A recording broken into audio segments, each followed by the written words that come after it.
আহ্বান করে ডাকে, আমরা মানুষকে আহ্বান করি, আপনারাও ফিরে আসেন। কিন্তু আপনি এখনো ক্ষমতায় যেতে পারেন নাই, তার আগে আপনি বলতেছেন ভাই রে আমার সঙ্গে ইন্ডিয়া আছে, আমার সঙ্গে আমেরিকা আছে, আমারে তুই সাপোর্ট কর। হুজুরদের সঙ্গে আমেরিকাও নেই, হুজুরদের সঙ্গে ভারত, তোমার আমেরিকাও নেই, ভারতে নেই, ওরা ক্ষমতায় গিয়ে টিকে থাকতে পারবে না। তাহলে ক্ষমতায় যাওয়ার আগে তারা গর্ব করে বলতেছে আমি ইন্ডিয়ার গোলাম, আমি আমেরিকার গোলাম, সে ব্যক্তি আর যাই করুক মুসলমানের ভোট দাবি করতে পারবে না।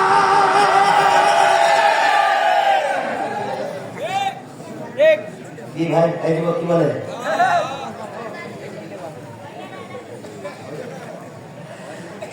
এটা কারো জিয়ার ঘাঁটি আমি স্বীকার করি আছে, এরা বেগম খালেদা জিয়ার এলাকা, এরা শহীদ প্রেসিডেন্ট জিয়াউর রহমানের এলাকা।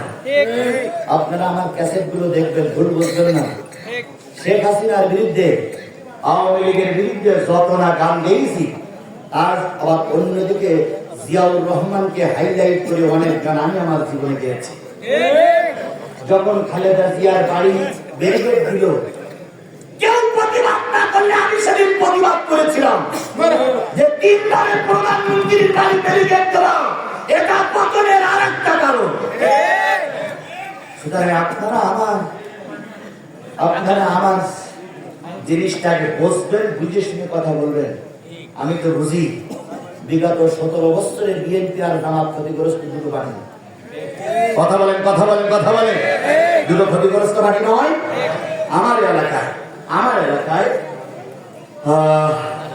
জামাতের ইউনিয়নের যিনি নেতা হয় তাহলে কি বলে আমি, আর বিএনপির যিনি ইউনিয়নের আমির হয় তাহলে ইউনিয়নের নেতা হয় তাহলে কি বলে বিএনপি সভাপতি। এখন একই ইউনিয়নের 2 সভাপতি, একজন আমি আর একজন সভাপতি। এখন থানা আমির সাহেব ফোন দিয়েছে ইউনিয়ন আমির সাহেবের কাছে যে আমির সাহেব সন্ধ্যার আগেই বাড়ি ছিলেন, গ্রামে বলে পুলিশ ঢুকতে পারে।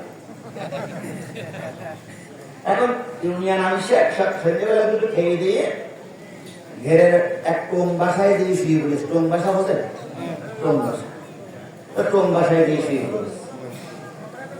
তো ইউনিয়ন সভাপতি বিএনপি উনি সংবাদ থাকেন রাত 12টার সময় সরিয়ার বন্ধেছে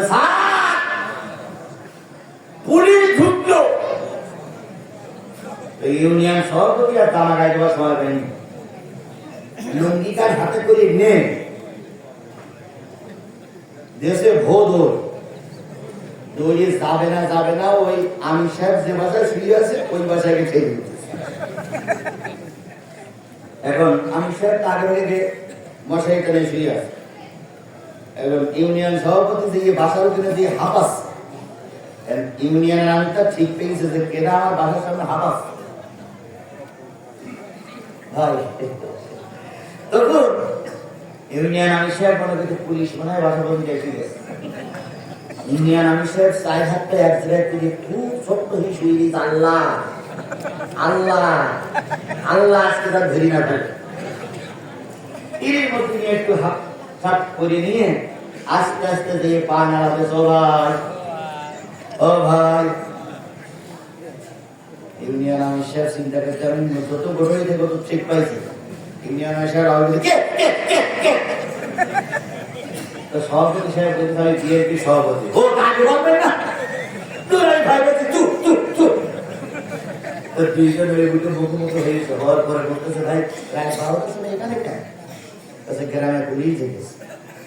ইউনিয়ন আমি বলতেছি ওর সংবাদ আমি সন্ধ্যের আগেই পাইছি। ইউনিয়ন সভাপতি বলতেছে বিএনপি যে ভাই দুইজন সারা রাত এক মশারির ভিতরে গল্প করতে করতে একজন আর একজনের ঘাড়ের পরে হাত দিয়ে, একজন আর একজনের বুকের পরে হাত দিয়ে ঘুম পড়েছে। তখন বিএনপির নাকেও রাজাকারের গন্ধ লাগেনি, আর জামাতের নাকেও বিরোধিতা করার গন্ধ লাগেনি। এখন দেশ স্বাধীন হয়ে যদি আমরা একই মঞ্চে একজন আর একজনের বিরুদ্ধে ফতোয়া দেই, আল্লাহ অসন্তুষ্ট হবে, মালিক অসন্তুষ্ট হবে। কথা বলে ঠিক না বাকি? সুতরাং রাজাকার যদি আপনাদের কাছে গন্ধ লেগে থাকে, 17 বছর সংসার করলে এখন রাজাকার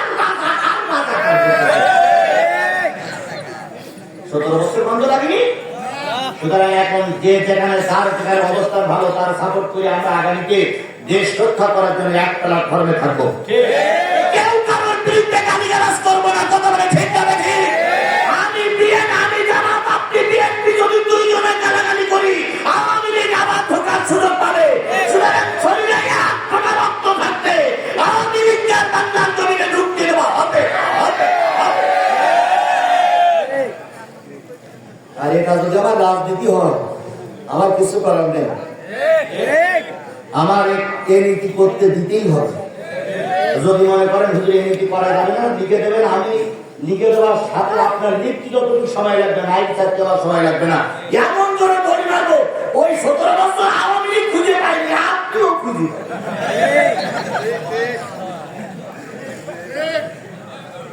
তাহলে চলবে, চলবে, চলে বলুন চলবে। ইন্নাল্লাযীনা ক্বালু রাব্বুনাল্লাহ, নিশ্চয়ই যারা বলে আমার রবকে আল্লাহ, সুম্মাস্তাকামু, এই কথা শুধু বলে না, এই কথার পরে টিকে থাকে, এই কথার পরে ইস্তিকামাত থাকে, এই কথার পরে মজবুত থাকে, এই কথার থেকে এদিক ওদিক যায় না।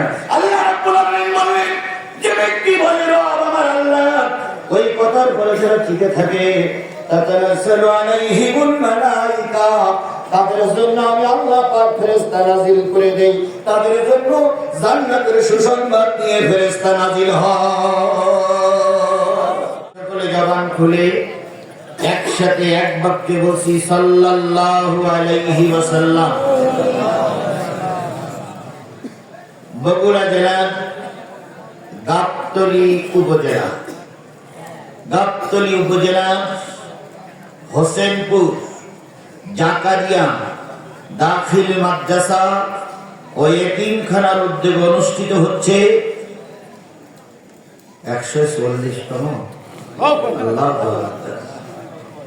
140তম একদিন ব্যাপী বিরাট তাফসীরুল কোরআন মাহফিল 6 নভেম্বর 2025, 21 কার্তিক 1432 বাংলা, রোজ বৃহস্পতিবার। আজকের এই তাফসীরুল কোরআন মাহফিলের শ্রদ্ধাভাজন স্বনামধন্য সম্মানিত সভাপতি হাফেজে কোরআন আলেমে দ্বীন হযরতুল আল্লাহ হযরত মাওলানা জিয়াউর রহমান ফারুকী, খতিব অত্র মাদ্রাসা মসজিদ গাবতলী বগুড়া, সহ সভাপতি বৃন্দ, প্রধান পৃষ্ঠপোষক আলহাজ মোহাম্মদ জাহিদুল ইসলাম হেলাল, সাংগঠনিক সম্পাদক বগুড়া জেলা বিএনপি ও সাবেক চেয়ারম্যান উপজেলা পরিষদ গাবতলী বগুড়া। আজকের এই মাহফিলের যিনি প্রধান অতিথি হিসেবে থাকার কথা ছিল, এলাকার কৃতি সন্তান জননন্দিত নেতা জনাব মোহাম্মদ হেলালুজ্জামান তালুকদার লালু, বিএনপি চেয়ারপারসনের উপদেষ্টা, সিনিয়র সহসভাপতি বাংলাদেশ জাতীয়তাবাদী কেন্দ্রীয় কৃষক দল, বিএনপি ও সাবেক এমপি সাত গাবতলী শাহজাহানপুর। আজকের এই মাহফিলের বিশেষ অতিথিবৃন্দ আলোচনা করে ধন্য করেছেন হাফেজে কোরআন, কারিউল কোরআন, আলেমে দ্বীন হযরত মাওলানা হাবিবুল্লাহ মিসবাহ,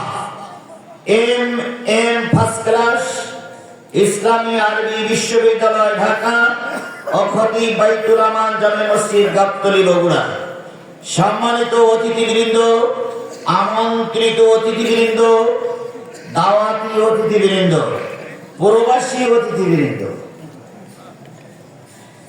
সম্মানিত ভাই পরিচালক মাওলানা মোহাম্মদ আমিনুর ইসলাম নজরুল ভাই, general caretaker Islamic foundation Gabtali Bogura, সভা পরিচালনায় তিনি পরিচালনা করছেন, অন্যান্য দাওয়াতি অতিথিবৃন্দ, মঞ্চে উপবিষ্ট বিভিন্ন রাজনৈতিক দলের নেতৃবৃন্দ, সামনে উপবিষ্ট দিনদার পরেশগার মুত্তাকি মুসলমান ভাই ও বন্ধুগণ, পদ্মায় অবস্থানরত শ্রদ্ধাশীলা মা ও বোনেরা, সকলকে নিয়ে আবারও সালাম বিনিময় করছি। আশা করছি সালামের জবাবটা সকলের পক্ষ থেকে জোরে সোরে পাবো। আসসালামু আলাইকুম ওয়া রাহমাতুল্লাহি ওয়া বারাকাতুহু। আল্লাহ পাকের দরবারে লক্ষ কোটি শুকরিয়া আদায় করছি, যিনি আজকের এই মাহফিল করার মতো উত্তম একটা পরিবেশ তৈরি করে দিয়েছে। এমন একটা সময় আমাদের উপর দিয়ে চলে গেছে যে সময় এরকম মাহফিল করার পরিবেশ ছিল না। মাহফিল করতে গিয়েও সমস্যার সম্মুখীন হতে হতো। বক্তারা কি ওয়াজ করবে তা আগের থেকে ওনারাই বলে দিত। অনেক সময় বক্তা মঞ্চে একটু যদি সত্য কথা বলতে গিয়ে কারোর দিকে গেছে, তখন দেখা গেছে বক্তাকে মঞ্চের থেকে অপমান করে নামিয়ে দেওয়া হয়েছে। অনেক বক্তাকে পিটাইয়ে হাসপাতালে দিয়ে দেওয়া হয়েছে। অনেক বক্তার মাইক কেড়ে নেওয়া হয়েছে। কথা বলেন ঠিক না ঠিক? তার থেকে হেফাজত করেছেন কে? আরেকটু জোরে বলুন, ওই বিপদ থেকে হেফাজত করেছেন কে? সেই আল্লাহ এখনো আছে। বিশ্বাস হয় আপনাদের? বিশ্বাস হয় আপনাদের? তাহলে যদি বিশ্বাস হয়, তাহলে যে মালিক আপনাকে আমাকে হেফাজত করে আজকের এই সুন্দর পরিবেশ তৈরি করে কোরআন হাদিস বলার মতন একটা পরিবেশ তৈরি করে দিলেন, আমরা সে মালিকের দরবারে শুকরগুজার হচ্ছি। কারোর জবান বন্ধ থাকবে না, সকলে মিলে বলছি আলহামদুলিল্লাহ। আরেকটু জোরে বলুন তো আলহামদুলিল্লাহ। আল্লাহ বলতেছেন, কুল লাউ কানাল বাহরু মিদাদান লিকালিমাতি রাব্বি লানাফিদাল বাহরু ক্বাবলা আন তানফাদা কালিমাতু রাব্বি ওয়ালাউ জিইনা বিমিসলিহি মাদাদা। কার কথা? কোরআন তেলাওয়াত শোনার পরে যারা আল্লাহু আকবার বলবে, আল্লাহ তাদের জান্নাতে যাওয়ার পথ সহজ করে দিবেন। জোরে বলুন আল্লাহু আকবার।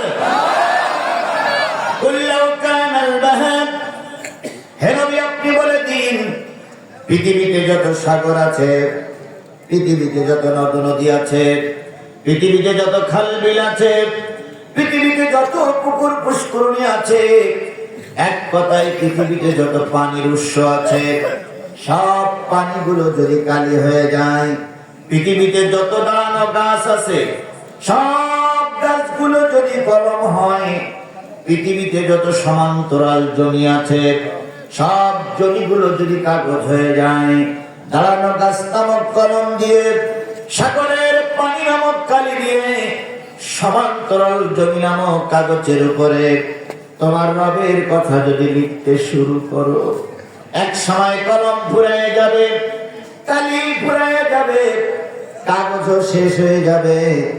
আরেকটা সাগরের পানিও যদি নিয়ে এসো, সে সাগরের পানিও গুলো এক সময় শুকায় যাবে, শেষ হয়ে যাবে। তখনও পর্যন্ত তোমার রবের কথা লিখে শেষ করা যাবে না। বলুন তো সেই আল্লাহর নাম কি? আরেকটু জোরে বলুন, সেই আল্লাহর নাম কি? আল্লাহ বলে ডাকলে আল্লাহ খুশি হয় না বেজার হয়? তাহলে আল্লাহ বলে একবার একটু ডাকবেন তো, ইয়া আল্লাহ। সবাই মিলে বলুন, ইয়া আল্লাহ, ইয়া রহমান, ইয়া রহিম। বলুন তো আমরা যে ডাকলাম, আমাদের ডাকটা মালিক কি শুনেছে? বলুন তো শুনেছে না শুনি নাই? আল্লাহ নিজেই বললেন, ফাযকুরুনি আযকুরুকুম ওয়াশকুরুলি ওয়া লা তাকফুরুন। বান্দা তুই আমারে ডাক, আমি তোর ডাকে সাড়া দেব। আমার শুকরিয়া আদায় কর, নাফরমানি করিস না। উদুনি আস্তাজিব লাকুম। বান্দা তুই আমার ডাক, ডাকার সাথে সাথে আমি তোর ডাকে সাড়া দেব। বলুন আল্লাহ বান্দার ডাক শোনে না শোনে না? যদি নাই শুনতো বিশ্বাস করুন যে জালেমেরা চলে গেছে, এই জালেমদের আমরা কখনো তাড়াইতে পারতাম না। এই জালেমদের কারণে আলেমেরা ফাঁসিতে ঝুলেছে। এই জালেমদের কারণে বিশ্ব বরেণ্য আলেম জেলখানায় 13 বছর পার করেছে। এই জালেমদের কারণে বেগম খালেদা জিয়ার বাড়ি থেকে বের হওয়া লেগেছে। এই জালেমদের কারণে তারেক জিয়া নিজের জন্মভূমিতে আসতে পারে না।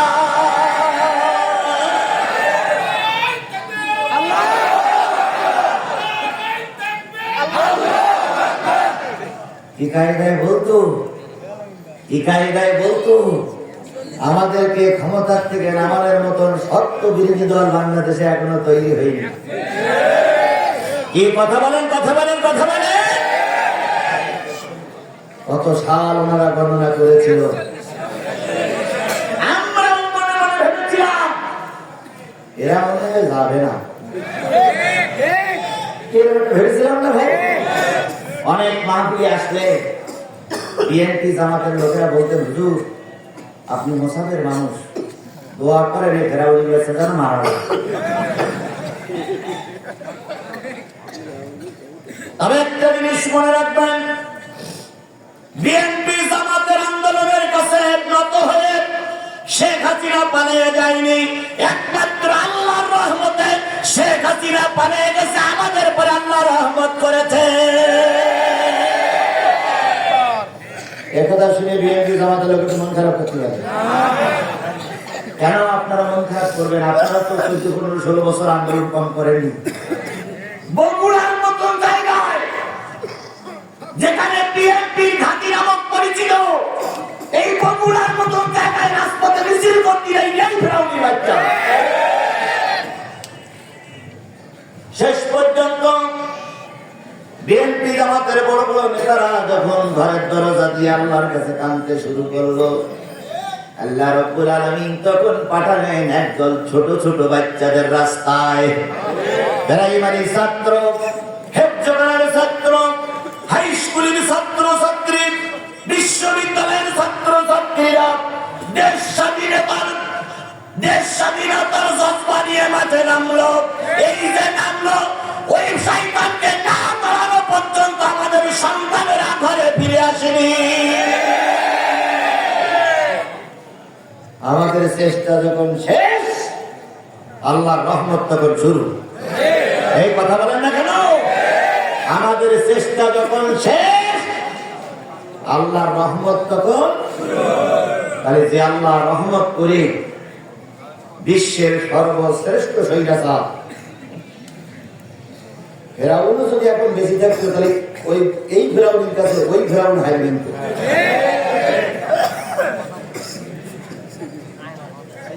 আমি একটা আধ্যাত্মিক ব্যাপার করবো। আমি একদিন আসরের নামাজ উজু করতে যেয়ে দেখতেছি শয়তান সব ভারতের দিক চলে যাচ্ছে। আমি উজু করতে জিজ্ঞেস করছি, কি এগুলা কি হইলে চলে যাস কেন? শয়তান উত্তর দিয়েছে, আপনাদের দেশে বড় শয়তান আছে, এই শয়তান মরে গিয়ে আমরা আসবো। এই কথাটা ঠিক না বেঠিক বলে? ফেরাউনগিরি করেছে, কিন্তু এত লোকের মারিনি। কথা বলে ঠিক না বেঠিক? ফেরাউনগিরি করেছে, কিন্তু এত লোকের মায়ের কোল খালি করিনি। ফেরাউন এত অত্যাচার করেছে, তবে দেশ থেকে কেন তাড়াই দেয়নি? এ যে ফেরাউনের উপরে ফেরাউন, তার উপরে ফেরাউন, তার উপরে।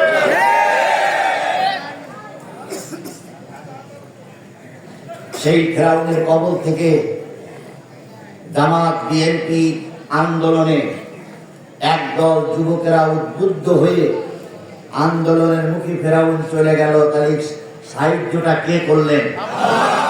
এত বড় সাহায্য যে আল্লাহ করেছেন, সেই আল্লাহর শুকরিয়া আদায় করা দরকার আছে না ভাই? জামাত বিএনপি সাধারণ কর্মকর্তা কর্মচারী সবাই মিলে বলছে আলহামদুলিল্লাহ। সর্বকালের সর্বশ্রেষ্ঠ মহামানব যিনি এসেছিলেন এই পৃথিবীতে মানুষের কল্যাণের জন্য। কিসের জন্য? কল্যাণের জন্য। পৃথিবীতে যত দল বা নেতা ক্ষমতায় যায়, সবার টার্গেট থাকে কিভাবে আমার ভুঁড়ি মোটা হবে, কিভাবে কি মোটা হবে, ভুঁড়ি মোটা হবে, কিভাবে খাবে, কিভাবে নিজের আখেরাত গোছাবে। সবাই এখন কেউ ফেরেশতা সাইন্টিস্ট, আমি এটা করবো না ওইটা করবো না, অতীতের ইতিহাস খোঁজে না, জানার পরে বলবেন যে কি খাওয়া খায়। সবারই টার্গেট, সবারই টার্গেট নিজের পেট বড় করা, সবারই টার্গেট দলীয় ক্যাডারদের যেভাবে জিবাই রাখা, বাসাই রাখা। কিন্তু একমাত্র একজন মানুষের টার্গেট ছিল গোটা পৃথিবীর মানুষ কিভাবে নাজাত পেয়ে জান্নাতে যাবে।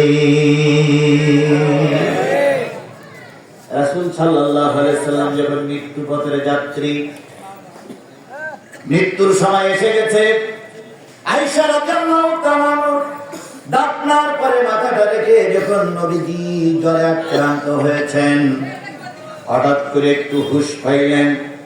হুঁশ ফিরে পেয়ে ফাতেমার ডেকে বললেন, ফাতেমা, গতকাল রাত্রিতে, গত পরশু রাত্রিতে তোমার কাছে 3টা স্বর্ণ মুদ্রা দিয়েছিলাম, সেই স্বর্ণ মুদ্রাগুলো কোথায় রেখেছ, কোথায় রেখেছ? ফাতেমা বললেন, আব্বা, আমি সেইগুলো গচ্ছিত করে রেখেছি।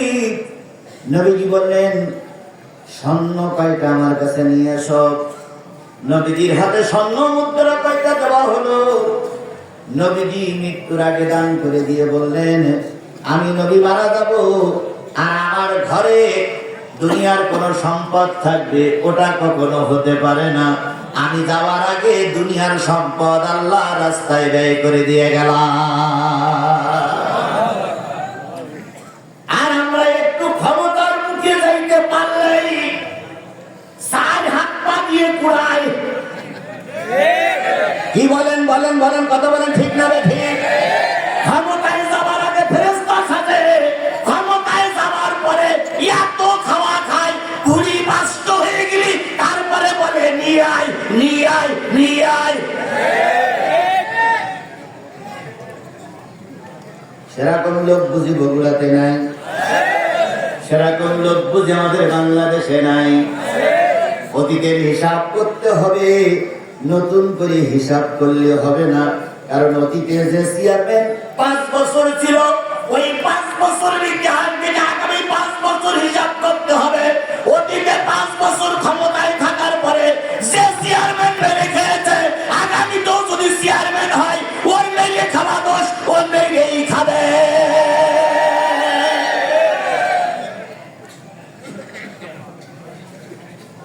চুরি করা অভ্যাস, গুতোয় গুড়ি তুমি বলিস, বিপদে বলি বান্ধবী বলিস, ও আওয়াজ থাকার সুযোগ পাবে, তোমার আওয়াজ শুরু করবে। আল্লাহ রাব্বুল আলামিনের নবী সারা জীবন উম্মতের জন্য চেষ্টা করেছেন, নিজের জন্য কিছু গচ্ছিত করে রেখে যান নাই। সেই নবী আপনার আমার নবী, কথা বলেন ঠিক না ঠিক? সেই নবীর নাম শোনার পরে যে ব্যক্তি দুরূদ শরীফ পড়বে না, ওই ব্যক্তি বড় কৃপণ রে ভাই। এই জন্য আমরা রাসূলের নামে দুরূদ আর সালাম দিয়ে শুরু করছি, সাল্লাল্লাহু।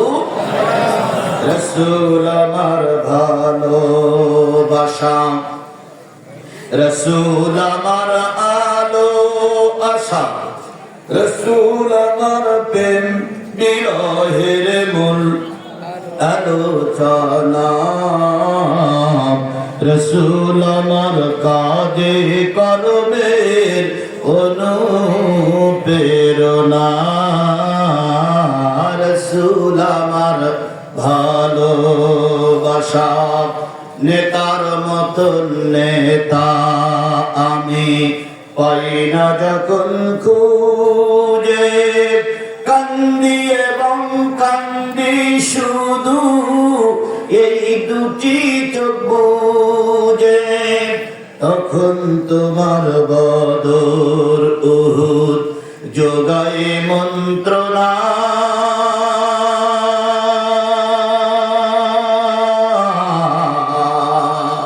রাসূল আমার কাজে কর্মের অনুপ্রেরণা।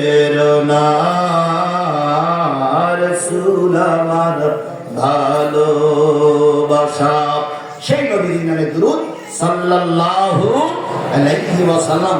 বন্ধুগণ, যথার্থই মানিক ভাই বলেছেন 23 সালে আমাকে এই গাবতলীতে ঢুকতে দেওয়া হয়নি। আমি ভাই বগুড়া পর্যন্ত আসছিলাম, কিন্তু প্রশাসন থেকে ফোন গেল, হুজুর আপনি কোথায়? আমি বললাম কেন? যদি বগুড়ায় ঢুকে থাকেন ফিরে যান, নতুবা কিন্তু আপনার লাশ পড়বে।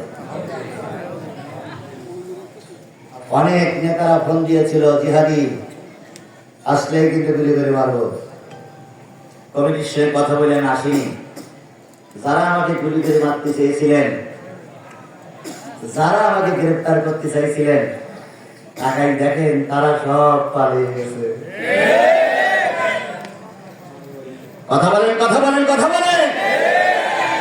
পাশে একটা জায়গায় মাহফিল হয়েছিল, সেই মাহফিলের নেতা পিস্তল এরকম টেবিলের পরে রেখে বলেছিল, জিহাদ এই কথা বললে ওই হবে, ওই কথা বললে ওই হবে, ওই কথা বললে ওই হবে।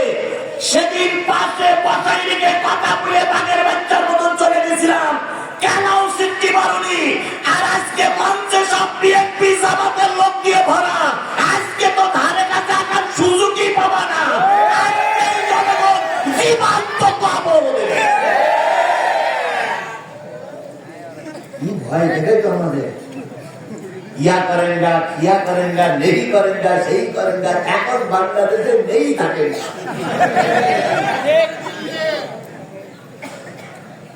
আমরা পালাই না, পালাবো না। প্রয়োজনে ফখরুল সাহেবের বাসায় যে উঠবো, ফখরুল সাহেব একটু থাকার জায়গা দিবে।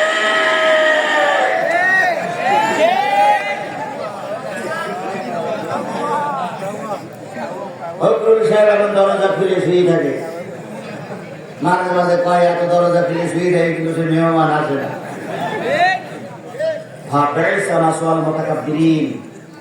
আল্লাহ অহংকারীদের কখনো সহ্য করে না। ওর থেকে জাতি শিক্ষা নাও, আওয়ামী লীগ থেকে শিক্ষা নিয়ে আগামী দেশ চালাও, আগামীতে নিজেরা সংশোধন হও, নতুবা আওয়ামী লীগ যে পথের প্রতীক, তোমরাও যদি সেই পথের প্রতীক হও, আওয়ামী লীগের যে দশা হয়েছে তোমাদেরও জাতি সেই দশা ঘটাইয়ে ছাড়বে।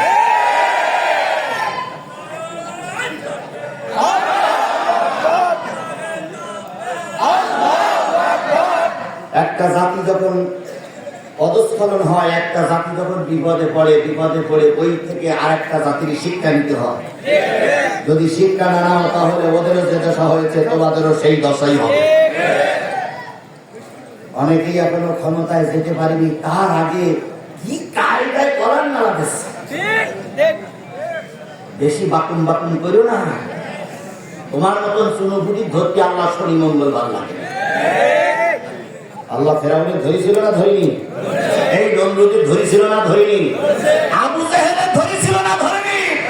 তার থেকে শিক্ষা নাও। শেখ হাসিনা 16-17 বছর ছিল, তোমরা টুকরি পেকে দুপুর বেলার বিরানি ভাত পাপাটা চুবেনি। যদি শিক্ষা দিয়ে চলো, আল্লাহ রহমত করবে। যদি না চলো, ওদেরও যে কথা হয়েছে তোমার আমারও সেই কথাই হবে।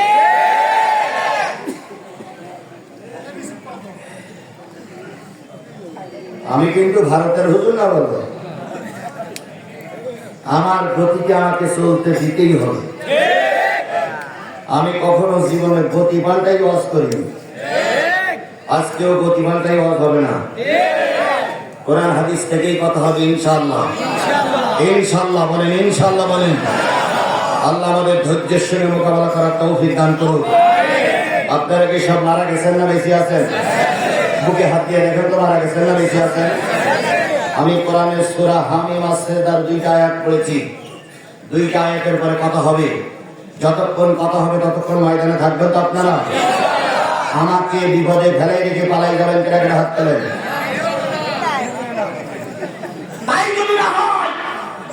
এখানে সাবাব দিকে জিহাদি কোরআন হাদিসের কথা বলবে, কার গায়ে লাগলো আর কার পকেটে গেল, ওদের জিহাদির কিছু যায় আসে না। তবে যতক্ষণ শেষ করা যাবে হবে, ততক্ষণ ময়দান থেকে কোন পুরুষ লোক আগুনে চলে যাবে না, সারা যাবে একটা পুরুষ। সুতরাং শেষ মনোভাব পর্যন্ত থাকতে হবে। কারা কারা রাজি আছেন দুই হাত উঁচু করে আল্লাহর দেখা।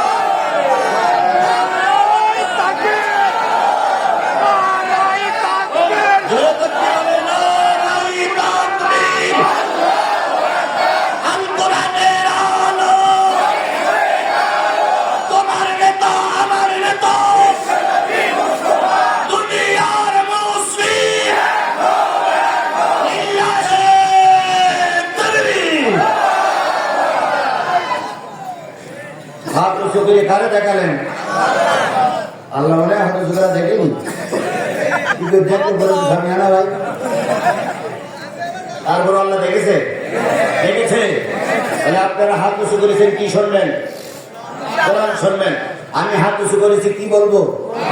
তাহলে আপনারা হাত উঁচু করেছেন, শপথ করেছেন শুনবেন, আর আমি হাত উঁচু করে বলেছি বলবো। তাহলে দুইজন বায়াতের কর্মী নয়। এখন আহত যদি কেউ খেলাপ করে কি হবে? কি হবে? হতটা আমি দিলাম না আপনারা গেছেন? আপনারা গেছেন যে ওটা খেলাপ করলে মুনাফিক হবে। সুতরাং আমার মনে আগে যদি কেউ চলে যায় তাহলে ওর পিছনে লিখে দেবেন মায়ুকার দোষের ফাইকার কর নম্বর 1। আল্লাহ আমাদের সবাইকে কবুল করুন। আমি যখন দাওয়াত নিয়েছিলাম তখন মানিক সাহেব কথা ছিল কয়টায়। মানিক বললো যে হুজুর 9:30টায় দেওয়ার জন্য চেষ্টা করব। 9:30টায় দু একজন অতিথি বক্তৃতা করবে, তারপর পরে আপনার দেব। আমি মনে করলাম তাই 10টায়। আমি 10টায় আসলাম স্টেজে। তারপরে কিছুক্ষণ চললো বিভিন্ন অনুষ্ঠান, চলতেই পারে। আমার কথা ছিল 12টা পর্যন্ত। তাহলে আমার কথার কমিটির কথা যদি ঠিক থাকে তাহলে আমার হাতে আর সময় আছে 1 ঘন্টা। এই 1 ঘন্টা সময় পাইকারা লাগুক, পেশাব লাগুক। যদি আমাদের ঘাড়ের পরে বুলডোজারও আসে তবু কোরআনের মাহফিল ময়দানে হুজুরকে একা ফেলাই রেখে চলে যাব না। ঠিক আছেন তো? যদি মনে করেন যে হুজুর আজকের মাহফিলে সব কথা শুনতে পারলাম না, তাহলে আরেকটা মাহফিল আছে না, কোন জায়গায় যেন একটা মাহফিল আছে পাতালে এই গাবতলির ভিতরে নাগুয়ামালা কদমতলি। কত তারিখ? এই 6 জানুয়ারি।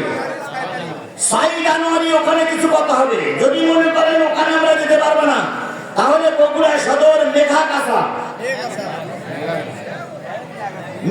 ডাক্তার মতিউর রহমান নুরানি হাফিজিয়া মাদ্রাসায় আমার 9 জানুয়ারি। ওরা 6 আর ওইটা 9, 2টা মাত্রই দাওয়াত দিয়ে গেলাম। যদি আজকের তৃপ্তি না লাগে, কারণ সব দিন তৃপ্তি দেওয়া যায় না। যদি আজকে তৃপ্তি একটু কম থাকে ওই দিনকেই আপনারা শুনে নেবেন। তবে জিহাদি জীবনে কোনোদিন মাথা নত করিনি। আমার একটা বিশ্বাস, আমি কখনো কারোর কাছে মাথা নত করিনি। চারিদিক থেকে পুলিশ আমাকে ঘিরে ধরেছে, মঞ্চে পিস্তল রেখেছে। আপনারা জানেন জিহাদি লাইট নিয়েই চলে যাবার, তবু আমি কথাই ছাড় দেয়নি। আমি তো সেই লোক এখনো বেঁচে আছি নাকি। সুতরাং আজকে যদি কোনো কথা কম থাকে সেদিন পুরাই দেবো ইনশাআল্লাহ। তাহলে আপনারা শেষ পর্যন্ত থাকবেন তো? মাশাআল্লাহ। নুরানি হাফিজিয়া মাদ্রাসা। কয়টা ছেলের মাথায় পাগড়ি পরালাম? ছেলে দুটো খুবই ছোট। আমি প্রায় 1400 বেশি ছেলেদের মাথায় পাগড়ি পরাইছি। তার ভিতরে সবথেকে ছোট ছেলে যেটা, তার বয়স ছিল 10 বছর। 10 বছরের ছেলের মাথায় কোরআনে পাগড়ি পরাইছে। আর সবথেকে বড় ছেলের বয়স যেটা, তার বয়স 80 বছর।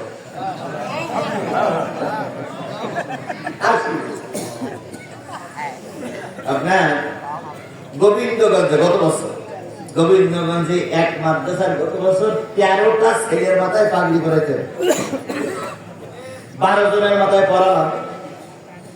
13 নম্বরে যে আসলো তার সুন্দর সব পিছিয়ে গেছে।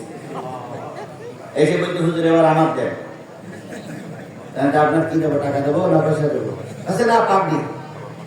তাই বললাম আপনি সরে যান, 13 নম্বর ছাত্রের আসছি দেন। তাহলে আমি সেই 13 নম্বর। কি বলেন আপনি? আপনার বয়স কত? প্রায় 80 বছরের বুড়ো 13 বছরের ছেলে হয়ে আছে। আমি বললাম ঘটনাটা কি? তাই হুজুর ওই যে দূরে মসজিদটা দেখা যায়, ওই মসজিদের মুয়াজ্জিন আমি ওই মসজিদে মুয়াজ্জিনি করে, টাকা পয়সা নেই না, কিন্তু মাঝে মাঝে যখন হুজুর চলে যায় তখন আমার ইমামতি করা লাগে, কিন্তু আমার সুরতের আছে খায় না, প্রায় জায়গায় মুসল্লিরা লোকমা দেয়। আমি হুজুরকে বললাম, হুজুর যদি ছুটি নিতেই চান জোহরে আর আসরে নেবেন, মাগরিবের এশায় ছুটি নেবেন না। আর জোহরে আসরে গোপন কেরাত না ভাই, ও যা পড়ুক মেনে নেওয়া যায়, কিন্তু মাগরিবের এশায় হয়, মাগরিবের এশায় নেবেন না। কিন্তু হুজুর নবী সে মাগরিবের এশায় ইমামতে ছুটি নেন, আর আমি পিছনে দেই না, সামনে দিয়ে পড়ি, সেই পিছন দিক থেকে ছোট ছোট ছেলেরা লোকমা দেয়। আমার মান ইজ্জত শেষ। আমি টার্গেট নিলাম ওই ছোট্ট বাচ্চারা মাদ্রাসায় যেটা শেখে আমিও ওই কোরআনের হাফেজ হব। আমার পিছনে যেন কেউ লোকমা দিতে না পারে। শেষ পর্যন্ত বুড়ির কাছ থেকে বিদায় নিলাম, পরিবারের কাছ থেকে বিদায় নিয়ে 10 বছরের টার্গেট নিয়ে মাদ্রাসায় ঢুকলাম। 10 বছর পড়ে পড়ে পড়ে পড়ে পড়ে পড়ে রাত দিন 24 ঘন্টা পড়ে পড়ে এবার আমি কোরআনের হাফেজ হয়ে গেছি। 80 বছরের বুড়োর মাথায় কোরআনের পাগড়ি পরে গালে একটা চুমা দিয়ে বললাম, আব্বাজান আল্লাহ তোমাকে জান্নাতের উত্তম মেহমান হিসেবে কবুল করে নিন। সেরকম একটা মাদ্রাসা তিনখানা থেকে 2টা ছেলের মাথায় দস্তরবন্দি করলাম।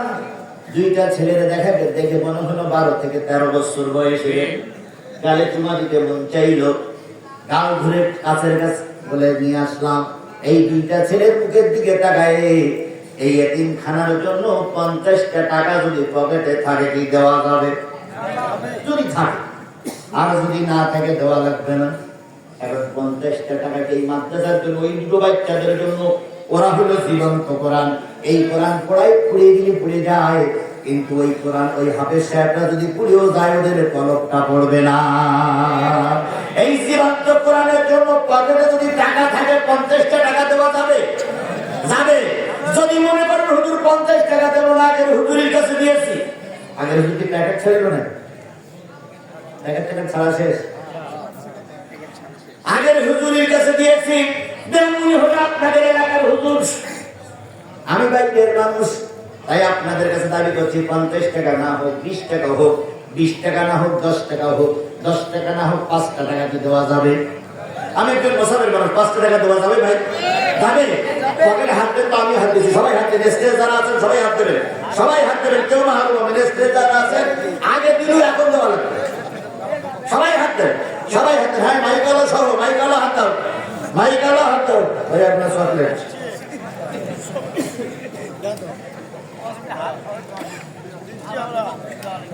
আমি দিচ্ছি, ভাই দিচ্ছে, ভাই দিচ্ছে, আপনি দিচ্ছেন, ভাই ভাই দেন, মাশাআল্লাহ মাশাআল্লাহ মাশাআল্লাহ।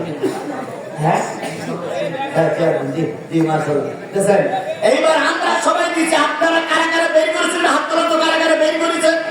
2 টাকা থাক, 2 টাকা থাক, 2 টাকাও বের করতে হবে, 2 টাকা 1 টাকা থাক, 1 টাকাও বের করতে হবে, বের করেন সবাই, বের করেন, বের করেন। আচ্ছা এই হাফিজি মাদ্রাসার ছাত্ররা কই? এই হাফিজি মাদ্রাসার ছাত্ররা কই? হাফিজি মাদ্রাসার ছাত্ররা কই? হাফিজি মাদ্রাসার ছাত্ররা কই? হাফিজি ছাত্ররা কই? হাফিজি ছাত্ররা কই? ভাই একটু ভিতরে যান তো, একটু ভিতরে যান, একটু ভিতরে যান। জি জি ভাই আই হুজুরা ছোট হুজুরা ঢোকো ঢোকো ঢোকো ঢোকো ভিতরে ঢোকো ঢোকো ঢোকো ঢোকো, গামছা দাও ঢোকো, তাড়াতাড়ি ঢোকো, তাড়াতাড়ি ঢোকো। চারিদিক থেকে মা বোনদের কাছে মনে হয়ে গেছে। আচ্ছা এই এলাকায় যারা আছেন, যারা একটু এই মাদ্রাসা প্রেমী, যারা করবে এই এলাকাতে কিছু লোক করবে, সবাই এরকম দেরি করলে কিন্তু অনেক দেরি হয়ে যাবে। জি তাড়াতাড়ি তাড়াতাড়ি তাড়াতাড়ি তাড়াতাড়ি একটু যান, তাড়াতাড়ি যান। আর একটু জিকির করেন সুবহানাল্লাহ আলহামদুলিল্লাহ লা ইলাহা ইল্লাল্লাহ, জোরে জোরে সুবহানাল্লাহ। তাড়াতাড়ি তাড়াতাড়ি তাড়াতাড়ি, যত তাড়াতাড়ি হবে ততই মঙ্গল। সুবহানাল্লাহ আলহামদুলিল্লাহ লা সুবহানাল্লাহ আলহামদুলিল্লাহ লা ইলাহা ইল্লাল্লাহ। একটা লোক ওঠে না, যদি উঠে যায় তাহলে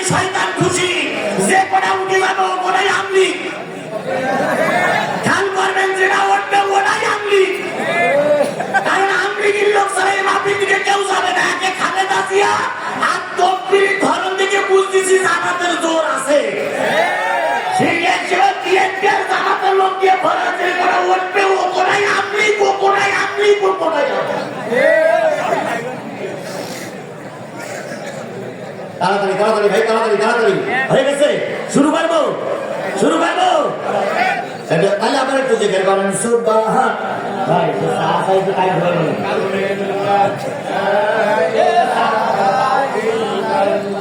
সুবহানাল্লাহ আলহামদুলিল্লাহ লা ইলাহা ইল্লাল্লাহ, সুবহানাল্লাহ আলহামদুলিল্লাহ লা ইলাহা ইল্লাল্লাহ, সুবহানাল্লাহ আলহামদুলিল্লাহ লা ইলাহা ইল্লাল্লাহ, লা ইলাহা ইল্লাল্লাহ।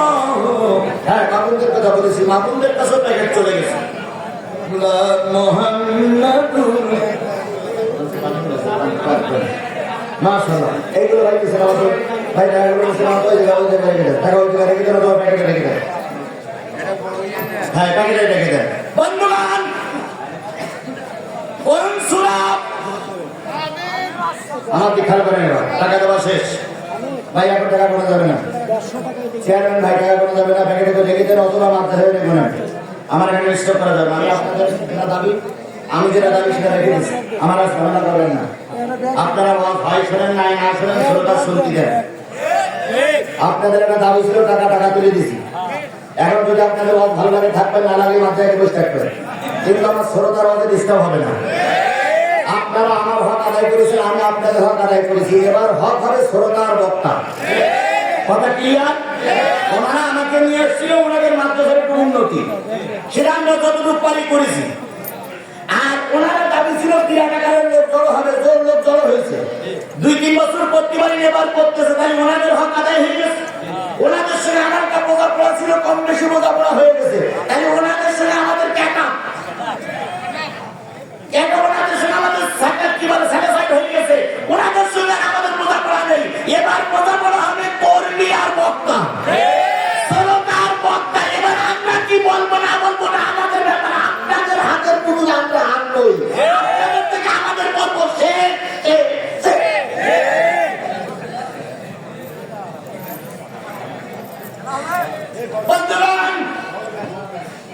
আমি আপনাদের সামনে তেলাওয়াত করেছি কোন সূরা? হামিম আস-সিজদা 24 নম্বর পারা 41 নম্বর সূরা। কত নম্বর পারা? জোরে জোরে বলেন। 24 নম্বর পারা কত নম্বর সূরা? আয়াত সংখ্যা 54, রুকু সংখ্যা 6। মক্কায় অবতীর্ণ সূরা সমূহের ভিতরে একটা অন্যতম সূরা। 54টা আয়াতের ভিতর থেকে আমি আপনাদের সামনে তেলাওয়াত করেছি 30, 31 কয়টা? আরো জোরে। প্রথম আয়াতে চলে যাচ্ছে, আল্লাহ বলতেছেন ইন্নাল্লাযীনা ক্বালু রাব্বুনাল্লাহ,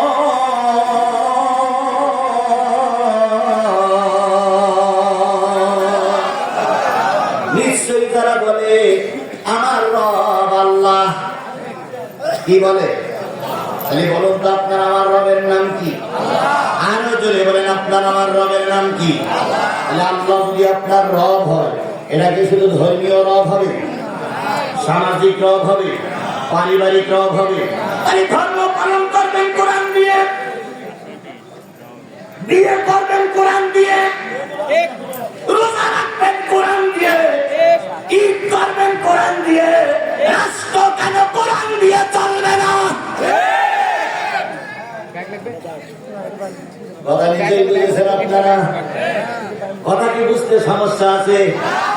যে আল্লাহর নির্দেশ অনুযায়ী আপনি নামাজ পড়লেন, সেই আল্লাহর নির্দেশ অনুসারে আপনি হজ করলেন, ওই আল্লাহর নির্দেশ অনুসারে যাকাত দিলেন, ওই রাসূলের অনুসরণ করে আপনি মাদ্রাসায় পড়লেন, তাহলে ওই আল্লাহ এবং ওই রাসূলের নির্দেশনা পালন করে কেন দেশ চলবে না?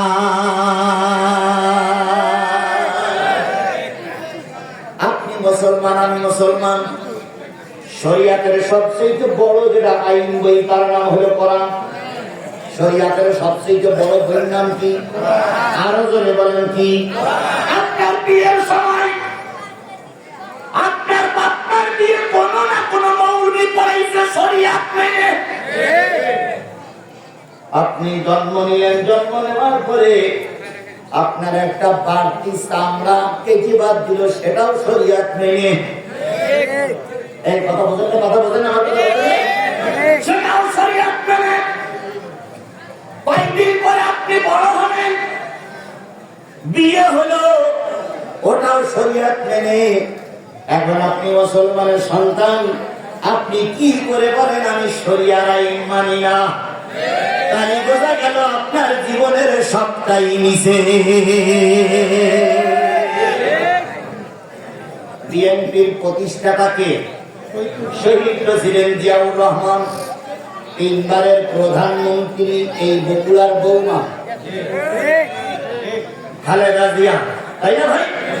এই বগুড়ার পোলা ছোটবেলায় এই মাটিয়ার মানুষের সঙ্গে ছোট থেকে বড় হয়েছে আমাদের প্রিয় ভাই তারেক জিয়া।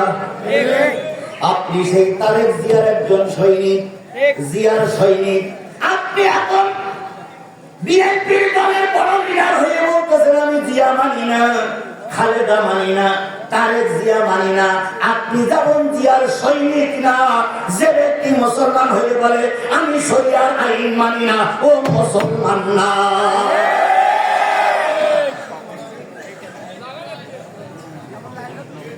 কথা ক্লিয়ার? আরে বাবা, তুই তো চাই হয় না, কেন বলেন না? আল্লাহ আমাদের বোঝার তৌফিক দিক। আরেকটু জোরে বলেন আমিন। আরেকটু জোরে বলেন আমিন। নির্বাচন এসে গেছে, টুপির বাগাত দেখবেন এইবার। ওরে টুপি জোর রে ভাই, জীবনেও টুপি পরতো না তিনি, এখন টুপি পাবেন। করুক, টুপি পরা ভালো কাজ। জীবনে নামাজ পড়ছো না, এখন নামাজ ধরেছে, ওরাও ভালো কাজ। আমরা ভালো কাজের দিকে মানুষকে কি করি? ইনি শেষে আছে ওমান আহসানু কাওলাম মিম্মান দাআ ইলাল্লাহ ওয়া আমিলা সালিহা ওয়া ক্বালা ইন্নানী মিনাল মুসলিমিন। তার কথার চেয়ে উত্তম কথা কার হতে পারে? যে মানুষকে আল্লাহর দিকে আহ্বান করে ডাকে। আমরা মানুষকে আহ্বান করি, আপনারাও ফিরে আসেন, কিন্তু আপনি এখনো ক্ষমতায় যেতে পারেন নাই। তার আগে আপনি বলতেছেন ভাই রে, আমার সঙ্গে ইন্ডিয়া আছে, আমার সঙ্গে আমেরিকা আছে, আমারে তুই সাপোর্ট কর। হুজুরদের সঙ্গে আমেরিকাও নেই, হুজুরদের সঙ্গে ভারত, আমেরিকাও নেই, ভারতে নেই। ওরা ক্ষমতায় গিয়ে টিকে থাকতে পারবে না। তাহলে ক্ষমতায় যাওয়ার আগে তারা গর্ব করে বলতেছে আমি ইন্ডিয়ার গোলাম, আমি আমেরিকার গোলাম। সে ব্যক্তি আর যাই করুক, মুসলমানের ভোট দাবি করতে পারবে না।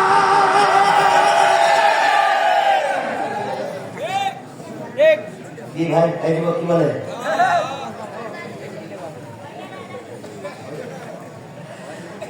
এটা তারেক জিয়ার ঘাঁটি, আমি স্বীকার করি গেছি।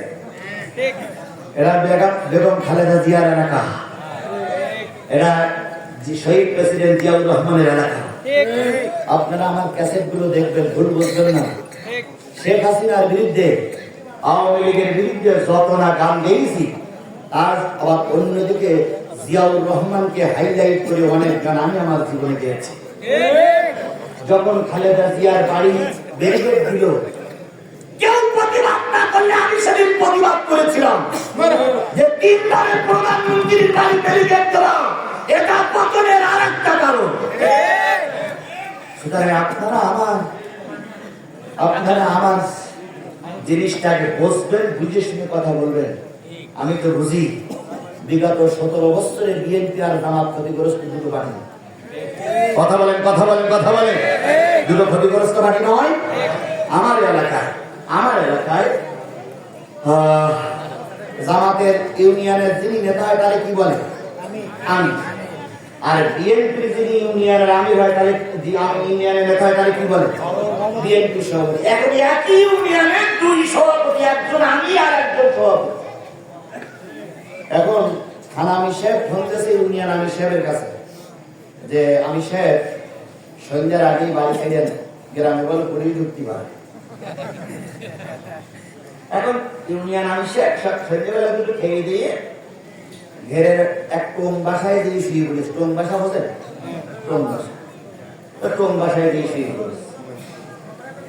তো ইউনিয়ন সভাপতি বিএনপি উনি সংবাদ থাকেন রাত 12টার সময় শহীদার বলতেছে,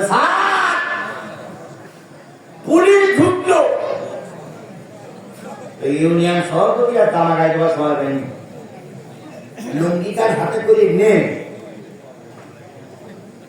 দেশে ভোদর দৌড়িয়ে যাবে না ওই আমি সাহেব যে বাসায় শুয়ে আছে ওই বাসায় ঠেকে দিতেছে। এখন আমি সাহেব আগে থেকে মশাই টেনে শুয়ে আছে। এখন ইউনিয়ন সভাপতি দিয়ে বাসার ওখানে দিয়ে হাঁপাস, ইউনিয়নের আমিটা ঠিক পেয়েছে যে কেনা আমার বাসার সামনে হাঁপাস। ভাই তখন ইউনিয়ন আমি সাহেব মনে করতে পুলিশ মনে হয় বাসা বন্ধু এসে গেছে। ইউনিয়ন আমি সাহেব চাই হাতটা এক জায়গায় থেকে খুব ছোট্ট হয়ে শুয়ে দিয়েছে, আল্লাহ আল্লাহ আল্লাহ আজকে তার ধরি না থাকে। এর মধ্যে নিয়ে একটু হাত ছাট করে নিয়ে আস্তে আস্তে দিয়ে পা নাড়াতে, ও ভাই ইউনিয়ন আমি সাহেব চিন্তা করতে আমি যত বড় হয়েছে কত ঠিক পাইছি। ইউনিয়ন আমি সাহেব সভাপতি সাহেব বলতে আমি বিএনপি সভাপতি, ও তাকে বলবেন না দুইজন মুখোমুখি হয়েছে। হওয়ার পরে বলতেছে, ভাই প্রায় 12টার সময় এখানে কেন? গ্রামে পুলিশ যেতেছে। ইউনিয়ন আমি বলতেছি ওর সংবাদ আমি সন্ধ্যের আগেই পাইছি। তো ইউনিয়ন সভাপতি বলতেছে বিএনপি যে ভাই একটু ঢোকে। দুইজন সারা রাত এক মশারির ভিতরে গল্প করতে করতে একজন আর একজনের ঘাড়ের পরে হাত দিয়ে, একজন আর একজনের বুকের পরে হাত দিয়ে ঘুম পড়েছে। তখন বিএনপির নাকেও রাজাকারের গন্ধ লাগেনি, আর জামাতের নাকেও বিরোধিতা করার গন্ধ লাগে। এখন দেশ স্বাধীন হয়ে যদি আমরা একই মঞ্চে একজন আর একজনের বিরুদ্ধে ফতোয়া দেই, আল্লাহ অসন্তুষ্ট হবে, মালিক অসন্তুষ্ট হবে। কথা বলে ঠিক না নাকি?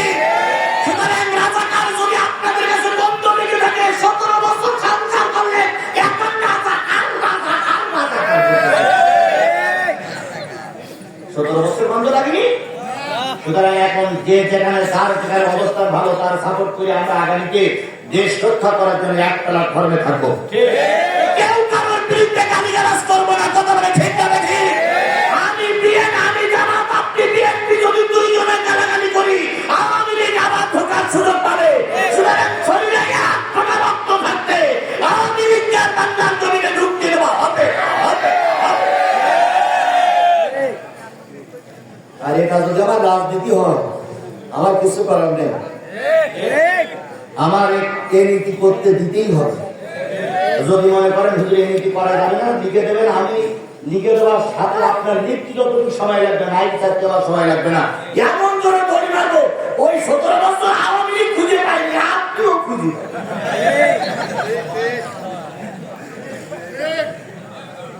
তাহলে চলবে, চলবে, চলে বলেন চলবে। ইন্নাল্লাযীনা ক্বালু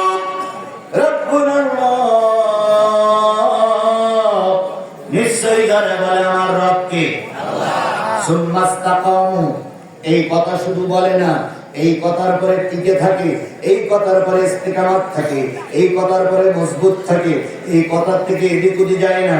আল্লাহ রাব্বুল আলামিন বলেন, যে ব্যক্তি বলে রব আমার আল্লাহ, ওই কথার পরে যারা টিকে থাকে, তাতানাজ্জালু আলাইহিমুল মালায়েকা, তাদের জন্য আমি আল্লাহ পাক ফেরেশতা নাযিল করে দেই, তাদের জন্য জান্নাতের সুসংবাদ নিয়ে ফেরেশতা নাযিল হয়।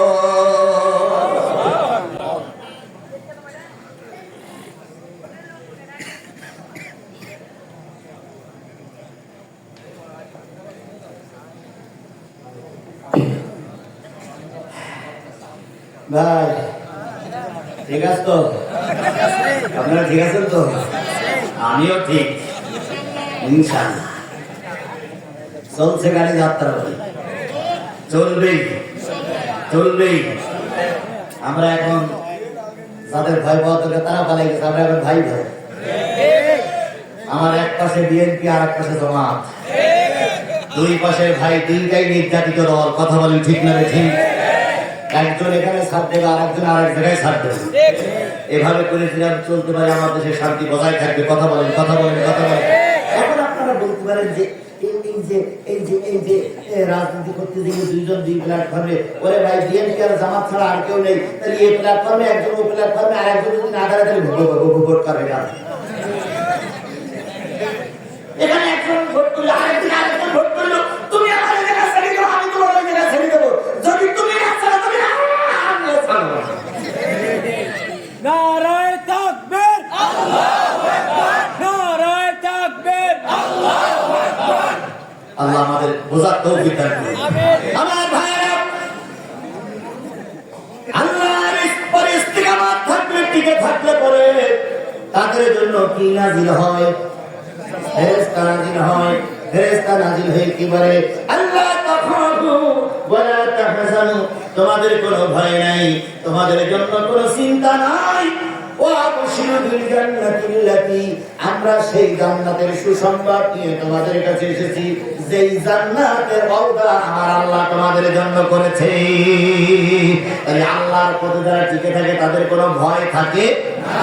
যাদের হৃদয় আছে আল্লাহর ভয়, তারা কবু পথ ভুলে যায় না, তারা কবু পথ ভুলে যায় না।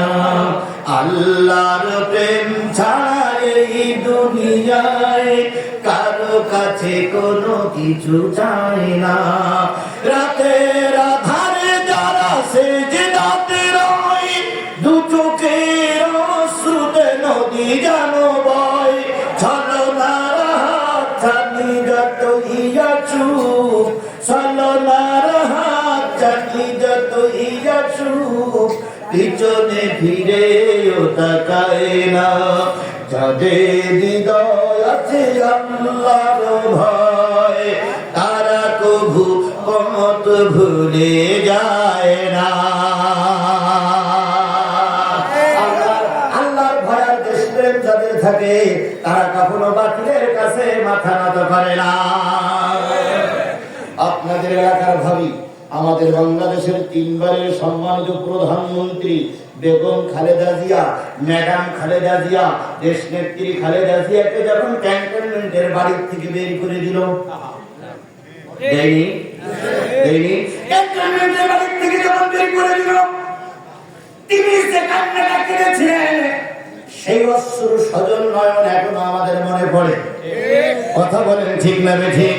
তিনি যদি চাইতেন এই বাংলাদেশ থেকে আমি চলে যাব, চলে যেতে পারতেন, কিন্তু তিনি দেশপ্রেমিক, এই জন্য তিনি আমার দেশ ছেড়ে পালাই।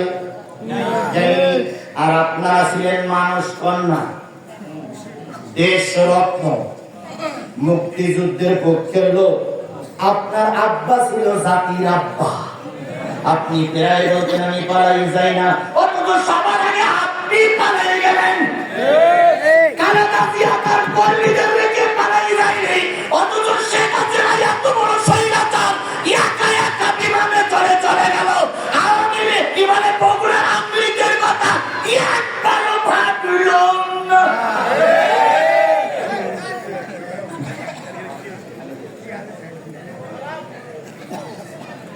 পাম্পটি দিলেও চলবে, না দিলেও চলবে,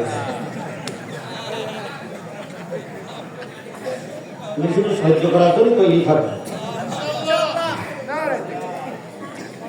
তুই বললো আমি চালাম, না বললো আমি চালাম, কারণ আমি তো চালাই নিল, আমি বসে থাকার লোক নয়।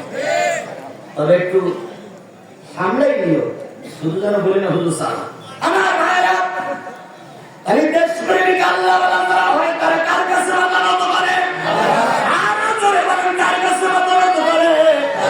এবার আসুন, বাংলাদেশের বহু আলেমদেরকে ফাঁসির কাস্টে ঝুলতে হয়েছে, জামাতের শীর্ষস্থানীয় নেতাদের ফাঁসির কাস্টে ঝুলতে হয়েছে। কথা বলেন ঠিক না ঠিক? মীর কাসেম আলী ভাই জামাতের নেতা, তিনি যখন বিদেশে, তিনি আসলেন লন্ডনে, বিমানবন্দরে আসলেন, কিছু লোক বললো কাশেম আলী ভাই, বাংলাদেশে যাবেন না, বাংলাদেশে গেলে আপনাকে ফাঁসিতে দেবে এই স্বৈরাচার। উনি স্পষ্ট করে বলছিলেন, আমি বাংলাদেশের নাগরিক, যদি হাজারো বার ফাঁসিতে ঝুলতে হয় আমি পালিয়ে থাকবো না। আল্লামা সাঈদী জেলখানায়, সাঈদীর কাছে কাগজ গেল, সাঈদীর কাছে সাঈদীর কাছে অনুনয় বিনয় করে বলা হয়েছিল, হুজুর 3টে শর্ত মেনে নেন, আপনাকে জেলখানার থেকে বের করে দেব। 1 নম্বর শর্ত, জামাতের সঙ্গ ত্যাগ করতে হবে। 2 নম্বর শর্ত, সব ইসলামী রাজনীতি ছেড়ে দিয়ে আমার সঙ্গে আসতে হবে। 3 নম্বর শর্ত, শুধুমাত্র জামাত বাদ দিয়ে হেফাজত সহ অন্যান্য যে কটা ইসলামী দল আছে সেই কটা ইসলামী দলের থেকে আপনি লিডার হন, আপনাকে ধর্মমন্ত্রী বানিয়ে দেব। আল্লামা সাঈদী হুঙ্কারের সুরে বলেছিল, দল ত্যাগ করা তো পরিবর্তন দূরের কথা, আমার কাছে এই চিঠি নিয়ে আসার সাহস তোদের কে দিল? ওরে দল ত্যাগ করবো কিনা ওরা করার কথা, কিন্তু আমার কাছে এই শব্দ নিয়ে আসার শক্তি তোদের কে দিল? এর নাম দেশপ্রেমিক, এর নাম ইমান বিল্লাহ। কথা বলেন ঠিক না ঠিক? যারা ইমানের পরে অটুট থাকে তারা ফাঁসির মঞ্চে দাঁড়িয়েও বাতিলের কাছে মাথা নত করে না। আমরা কি সেই ইমানদার হতে পারবো? বলেন সেই ইমানদার হতে পারবো? না পারলেও চেষ্টা করবো ইনশাআল্লাহ। ওই কথার পরে টিকে থাকে তাদের জন্য কি নাজিল হয়? ফেরেশতা নাজিল হয়ে বলে, তোমার কোনো ভয় নেই, তুমি শুধু মরবা, এ দুনিয়ার থেকে কবরের দুনিয়ায় যাবা তোমার জান্নাত। আমরাও সেই মজবুত ঈমান নিয়ে কবরের জগতে যেতে চাই। আব্দুল আজিজ দেহলভী নাম শুনেছেন? পৃথিবীর যে কয়েকজন মুজাদ্দিদ ছিলেন তার ভিতরে উনি একজন মুজাদ্দিদ ছিলেন, আব্দুল আজিজ দেহলভী। বাড়ি কোথায় বলেন তো? ভারত। এই ভারতের আলেম, ইন্ডিয়ান জানেন সরকার এমন কোন নির্যাতন নেই যা ভারতের আলেমদের দেওয়া হয়নি। সেই নির্যাতনের অংশ বিশেষ এখন ডাক্তার জাকির নায়ক, ডাক্তার জাকির নায়ক করা জোর করে দেশ থেকে বের করে দিয়েছে। কথা বলেন ঠিক না ঠিক? আমরা চাইছিলাম এই মাসের 30 তারিখে ডাক্তার জাকির নায়ক এসে আমাদের দেশে একটা সমাবেশ করবে, কিন্তু ভারত নিষেধ করে দিয়েছে, ডাক্তার জাকির নায়ককে ঢুকতে দেওয়া হবে না। আমরাও চ্যালেঞ্জ করেছিলাম যে কায়দায় হোক ডাক্তার জাকির নায়ককে ঢোকাবো, কিন্তু এবং ভারতের গোয়েন্দা বিভাগ দ্বারা জানতে পারলাম যেখানে আসবে তার চারিপাশে রয়ের লোক থেকে গেছে, হয়তো ডাক্তার জাকির নায়ক আসলে তাকে মেরে দেবে। তাই আমরা পিছিয়ে আছি, ডাক্তার জাকির নায়ককে আমরা তাড়াতাড়ি হারাতে চাই না। ডাক্তার জাকির নায়ককে হারাতে চাই না।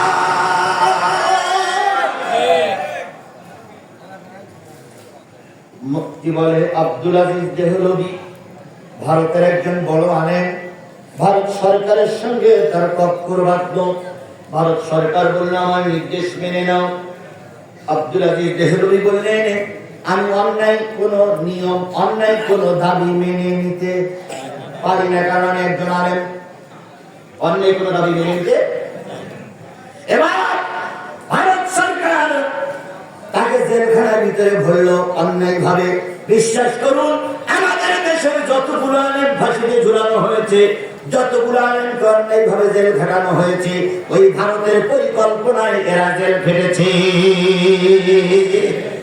জামাতের শীর্ষস্থানীয় নেতাদের কোন দোষ ছিল না, শুধু ভারতকে খুশি করার জন্য এই পেটনির বাচ্চা, এই ফেরাউনির বাচ্চা বানিয়ে দেয়।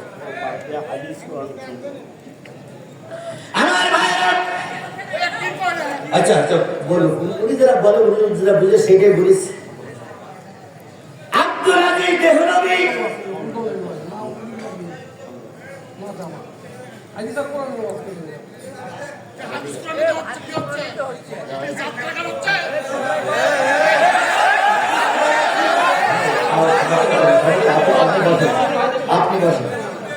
আপনি বসেন, খাল ঝামেলা করেন না ভাই।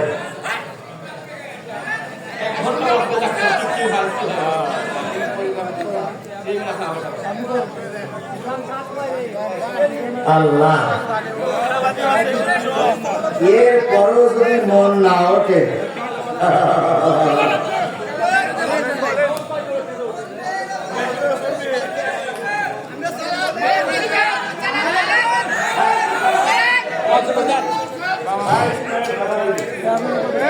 আচ্ছা, ওনাদের কথাই মেনে নিলাম, ওনাদের কথাই মেনে নিলাম, আমি ওনাদের কথাই মেনে নিলাম, কারণ ওনাদের কথা অস্বীকার করছি। আচ্ছা, এটা না কোরআন হাদিসের মাহফিল, এটা তাফসীর মাহফিল না, তাফসীর মাহফিল না, তাহলে আপনারা একটা দলের নেতাদের জন্য দোয়া চাইলেন কেন?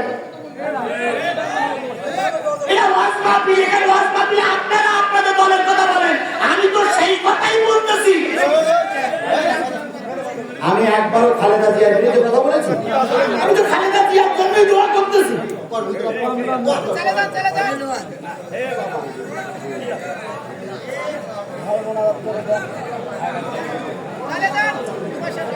আচ্ছা,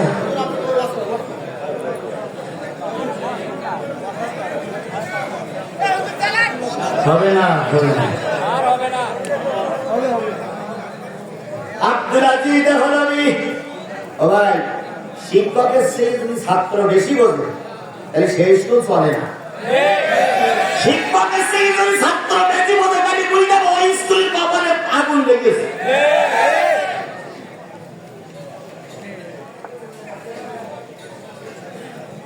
আমার ভাইরা, আব্দুল আজিজ হলবি রহমাতুল্লাহ আলাইহি, উনি কোরআনের কথা বলতে যে, হাদিসের কথা বলতে যে ভারত সরকারের সঙ্গে মিল হলো, তাই ভারত সরকার তাকে কোথায় বন্দী করলো?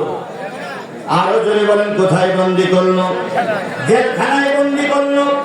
জেলখানায় বন্দী করে আব্দুল আজিজ দেহলভী রহমাতুল্লাহের উপরে চাপ সৃষ্টি করতে শুরু করলো যে তুমি এর থেকে বিরত থাকো, এর থেকে বিরত পৃথক থাকো। আব্দুল আজিজ দেহলভী বাঘের বাচ্চার মতন বললেন, যদি জেলে ঢুকে মরতেই হয় তবু আল্লাহর কোরআন রাসূলের হাদিস থেকে দূরে সরে যাব না। সারা জীবন আয়াত পড়বেন, ঠিকই আয়াত কেন কাজে লাগাবেন না? কোরআন শরীফ ঘরে ওই কাপড়ে তুলে রাখার জন্য আসেনি, কোরআন শরীফ পড়ে আমল করার জন্য কোরআন এসেছে। কোরআনের সূরা খাইলেই মুসলমান হওয়া যায় না, মাথায় টুপি পরলেই মুসলমান হওয়া যায় না, হজ করলেই মুসলমান হওয়া যায় না। হজ আবু জেহেল কম করেনি। তোমার মাথায় যে টুপি, ও টুপি আবু জেহেলের মাথাও ছিল। তোমার মুখে যে দাড়ি, ও দাড়ি আবু জেহেলের মুখেও ছিল। টুপি পরে, হজ করে, দাড়ি রেখে, পাগড়ি পরে যদি দিন কায়েমের বিরোধিতা করো, তোমার আর আবু জেহেলের মধ্যে কোনো পার্থক্য নাই।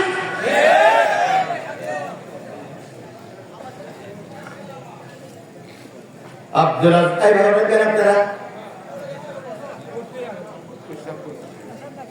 12টা পর্যন্ত বসা লাগবে, জরুরি, এটা বাধ্যতামূলক। 12টার পরে আপনারা যে যেখানে যান ধরেন। আচ্ছা, ঠিক আছে, ঠিক আছে। আব্দুল আজিজ দেহলভী রহমাতুল্লাহ আলাইহি কোথায় ভরে রাখা হলো? আরো জোরে বলেন। এবার জেলে ভরে রাখার পরে অত্যাচার কি কমে গেল না আরো বাড়লো? বাড়লো।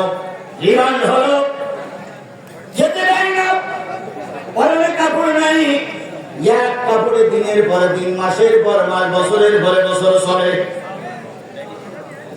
এক পর্যায়ে আব্দুল আজিজ দেহলভী রহমাতুল্লাহ আলাইহিকে সরকার বাহাদুর কিছু শর্তনামা দিল। শর্তনামা যখন দিল, আব্দুল আজিজ দেহলভী রহমাতুল্লাহ আলাইহি শর্তে সই করলেন না। কারণ আমি একজন ইমানদার, আমি কোন জালেমের কাছে মাথা নত করতে, আমি কোন ফাসিকের কাছে মাথা নত করতে পারি না, আমি কোন স্বৈরাচারের কাছে মাথা নত করতে পারি না। আমি একজন ইমানদার, আমার মাথা কার কাছে নত হবে? আরো যদি বলেন কার কাছে নত হবে?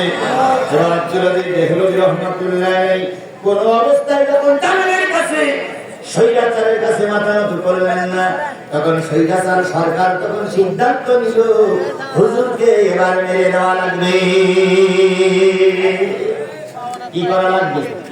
আরো ধরে বলেন, কি করে দেওয়া লাগবে? মেরে দেওয়া লাগবে।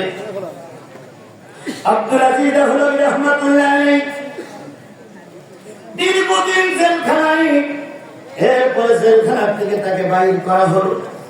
জেলখানার থেকে বাহির করে তাকে নিয়ে যাবে মেরে দেওয়ার জন্য। তখনকার মেরে দেওয়ার নিয়ম ছিল, ভারতের একটা নিষিদ্ধ দ্বীপ ছিল, নাম তার আন্দামান নিকোবর দ্বীপপুঞ্জ। আন্দামান নিকোবর দ্বীপপুঞ্জ, সেখানে শুধু জোয়ার পানি উঠতো, জোয়ার ভাটা উঠতো, বন্য পশু পাখি সেখানে দিয়ে আশ্রয় গ্রহণ করতো, সেখানে কোনো মানুষজনের আশ্রয় ছিল না। এই ভারত সরকার চিন্তা করলো হুজুরকে নিয়ে ওই নিকোবর দ্বীপপুঞ্জে রেখে আসবো, দেখি তার আল্লাহ তাকে কি করে বাঁচায়। এবার গোটা এলাকায় মাইকিং হলো, হুজুরকে নিয়ে রেখে আসবে আন্দামান নিকোবর দ্বীপপুঞ্জে। এবার সবাই সংবাদ পেয়ে দলে দলে মানুষ ওই জেলখানার সামনে আসলো, হুজুরকে শেষবারের জন্য একবার দেখবে। আল্লাহ রাসূল বলেছেন, কোন আলেমান আও মুতাআল্লিমান আও মুস্তামিয়ান আও মুহিব্বাতান আও আলা খামসাতিন ফাতাহারিকু, যদি পারো আলেম হও। কি হও? আরো জোরে বলেন, কি হও? আলেম হইলে লাভ কি? কিয়ামতের দিন যখন একজন আলেমের বিচার হয়ে যাবে আর আল্লাহ পাক বলবে তুমি নায়েবে নূরে জান্নাতে চলে যাও, আলেম বলবে আমি ততক্ষণ পর্যন্ত জান্নাতে যাব না যতক্ষণ পর্যন্ত আমার কথা শুনে যারা কোরআন হাদিস মেনে চলতো, এক কথায় কোরআন হাদিসের পক্ষে যারা এসেছিল, তাদেরকে না নেওয়া পর্যন্ত আমি আলেম একা একা জান্নাতে যাব না।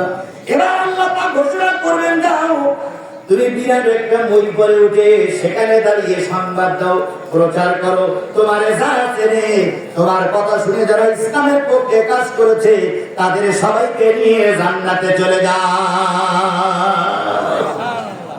ওই সময় যদি ফেরেশতা আমাদের ছবিগুলো তুলে ধরে, একজন হুজুর এসেছিল, আমি তার সঙ্গে ভালো আচরণ না করে আচরণ করেছি, ফেরেশতা যদি এই যে দেখে, আল্লাহ যদি এই যে দেখে, এই নিশ্চয়ই আল্লাহ গরম চা খাওয়াবে। আল্লাহ ভালো জানে কি করবে। এরপর আল্লাহ রাসূল বলেন, জানি তোমরা আলেম হতে পারবে না, তোমরা ছাত্র হও।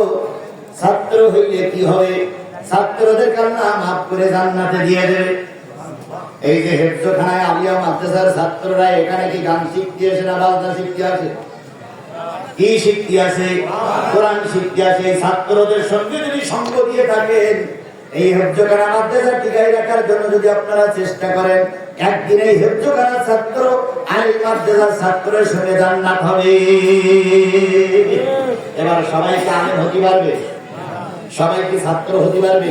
আল্লাহ রাসূল বলেন, আমি জানি তোমরা সবাই আলেম হতে পারবে না, ছাত্র হতে পারবে না, তবে আলেমদের সঙ্গে মহব্বত রাখো। আলেমদের সঙ্গে কি রাখো? আরো জোরে বলেন, কি রাখো? এখন আলেমদের সঙ্গে কিভাবে মহব্বত রাখতে হবে ওটাও কি আমরা শিখিয়ে দেব?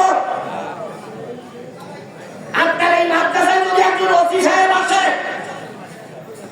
যদি ওসি সাহেব আসে, আপনার বগুড়ার সবচেয়ে গ্রহণযোগ্য খাদ্য হলো আলু ঘাটি। বলেন তো, ওসি সাহেব যদি আপনার মাদ্রাসা দেখতে আসে, কিংবা হেলালউদ্দিন ভাই যদি মাদ্রাসায় দেখতে আসে, কিংবা বিএনপির খালেদা জিয়া যদি মাদ্রাসা দেখতে আসে, শুধু আলু ঘাটি দিতে পারবেন? দিতে পারবেন? দিতে পারবেন? বুঝেন, কমিটির লোক দিতে পারবেন?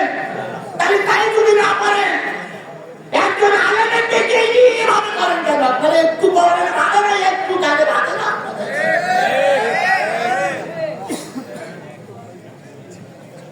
আমার একটা বলেন না ভাই, যে কায়দায় চলতেছে চলতে যায়।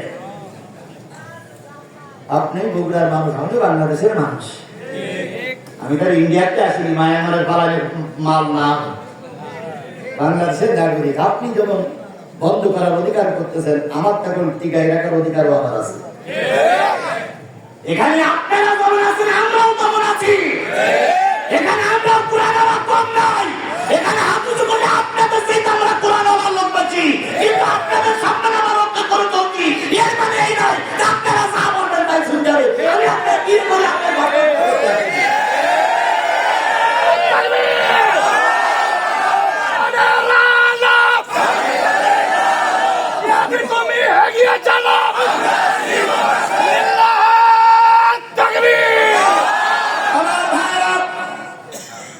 আব্দুল আজিজ দেহলভী রহমাতুল্লাহ কোথায়? আন্দামান নিকোবর দ্বীপপুঞ্জে। কারণ সে বলেছে আমার রবকে। সে রবের পরে ইস্তেকামত আছে, কারোর কাছে মাথা নত করিনি, তাই তার পুরস্কার হলো ফাঁসি। পুরস্কার কি? ফাঁসি দিতে নিয়ে যাবে কোথায়? নিকোবর দ্বীপপুঞ্জে। চারিদিক মাইকিং হয়ে গেল, হাজার হাজার লোকদের খেলার সামনে আসলো, হুজুরকে একবার একটু দেখবে। এবার হুজুরকে যখন বাহির করা হলো, হাত করা, পায়ে বেড়ি পরানো, কোমরে টিরা কাকারের বড় একটা দড়ি, মনে হলো যেন হুজুর গরু চুরি করে ধরা পড়েছে। আমাদের দেশের শয়তানের রাজকীয় হালাতে চলে, আর হুজুররা জেল থেকে মারে। বড় বড় দড়ি বেগে জেলখানার থেকে বাহিনী করছে, হাত করা, পায়ে বেড়ি পরানো। হাত করা, পায়ে বেড়ি পরানো লোকটি কতদিন জানি খায় না, কতদিন জানি পরনে কাপড় পরিবর্তন হয় না। এই হুজুরকে যখন বের করা হলো, হুজুরের দেখার জন্য হাজার হাজার লোক দুই পাশে লাইন দিয়ে আছে, সবাই চোখে পানি, কিন্তু কেউ প্রতিবাদ করতে পারছে না। প্রতিবাদ করলে মামলা দিয়ে জেলে যাওয়া লাগবে। এরকম একটা সময় আমাদের জীবনে পার করতে হয়েছে না হয়নি? জোরে বলেন, পার করতে হয়েছে না হয়নি? জনগণের ভোটে নির্বাচিত চেয়ারম্যান ভালোভাবে চেয়ারে বসতে পারিনি, দেয়নি। ভুলে যান কেন আপনারা? ভুলে যান কেন? দুটো থেকে পার্টি সাথী যদি আপনার সাপোর্ট না করে, আল্লাহ যদি সাপোর্ট দেয়, দুটো থেকে পার্টি সাথী বেকার দরকার নয়। অতীত ভুলে গেলে চলবে না। অতীত যারা ভুলে যায় তারা কাপুরুষ, তারা বেঈমান, তারা মুনাফিক, তারা ফাসিক।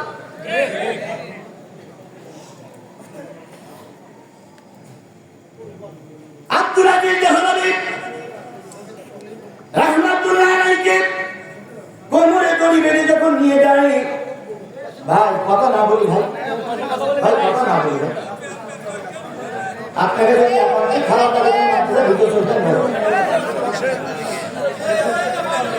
ভাই। আমি 10:30 বেশি কথা বলা শুরু করেছি। যদি 12টা পর্যন্ত বলি, 1 ঘন্টা 40 মিনিট কথা বলি, আমি আপনাদেরকে ক্ষমতার থেকে নামাই যাবো না ভাই। কারণ আপনারা সেই জন্মলগ্ন থেকে এখানে আছেন। আমি যদি 1 ঘন্টা 40 মিনিট বাস করে সব যদি আপনার দিকে চলে যায়, তাহলে আপনি এই 70 বছর কি ঘোড়ার ঘাস কেটেছে দিয়ে রাখান।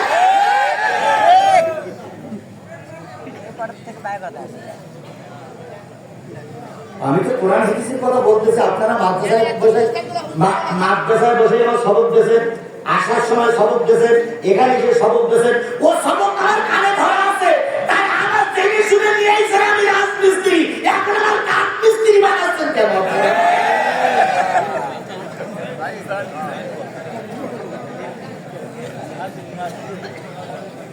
আমার ভাইরা, আব্দুল আজিজ দেহলভী রাহমাতুল্লাহের কোমরে কি বেঁধে নিয়ে যাচ্ছে হাজারো আল্লাহওয়ালা মানুষ, নারী পুরুষ চোখের পানি ফেলে কাঁদতেছে, চোখের পানি ফেলে কাঁদতেছে, চোখের পানি ফেরাচ্ছে, কিন্তু কেউ প্রতিবাদ করতে পারছে না। কারণ প্রতিবাদ করলে তারে জেলে যাওয়া লাগবে। কথা বলেন ঠিক না বেশি? উনি হাঁটি হাঁটি পা পা করে এগোচ্ছে, 1 পা উঠায় আর 1 পা উঠাইতে পারে না, আর 1 পা উঠাই আর 1 পা উঠাইতে পারে না, আর 1 পা উঠায় আর 1 পা উঠাইতে পারে না। এভাবে করতে করতে করতে করতে উনি যায়, হঠাৎ করে ওনার সামনে 3টি ছোট্ট বাচ্চা আর বোরকা পরিহিত একজন নারী এসে দাঁড়ালেন। সুবহানাল্লাহ বলবেন না? আর একটু জোরে বলেন সুবহানাল্লাহ। কয়জন এসে দাঁড়ালেন? 4 জন। 3 জন ছোট্ট বাচ্চা আর একজন বোরকা পরিহিত মহিলা। এই মহিলা এসে আব্দুল আজিজ দেহলভী রাহমাতুল্লাহের সামনে দাঁড়িয়ে গেলেন। দাঁড়িয়ে বলতেছে, স্বামী স্বামী স্বামী। ভাইয়েরা ভালো করে শুনুন, শুধু দিন প্রতিষ্ঠার জন্য পুরুষরা ময়দানে থাকলে হবে না, নারীদেরও প্রতিষ্ঠা, নারীদেরও ময়দানে থাকা লাগবে, নারীদেরও ময়দানে থাকা লাগবে। কথা বলেন, কথা বলেন, কথা বলেন। শুধু পুরুষরা কিন্তু ইসলাম প্রতিষ্ঠা করেনি, ময়দানে নারীরাও ছিল। আগামীতে দিন প্রতিষ্ঠা করার জন্য পুরুষের যেমন দরকার, নারীরও তেমন দরকার। সুতরাং নারীদের অগ্রণী ভূমিকা পালন করতে হবে। আমার ভাইরা,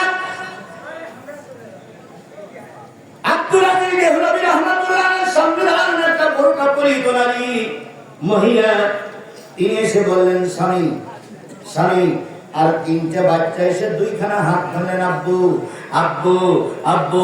এতক্ষণ পর্যন্ত আব্দুল আজিজ দেহলভী রাহমাতুল্লাহ আলাইহি অটুট ছিলেন, কিন্তু সামনে এসে দাঁড়িয়েছে যখন স্ত্রী, সামনে এসে দাঁড়িয়েছে যখন 3টি নাবালক ছোট্ট ছোট্ট বাচ্চা, তখন বাপের তো আর ঠিক থাকার কথা নয়।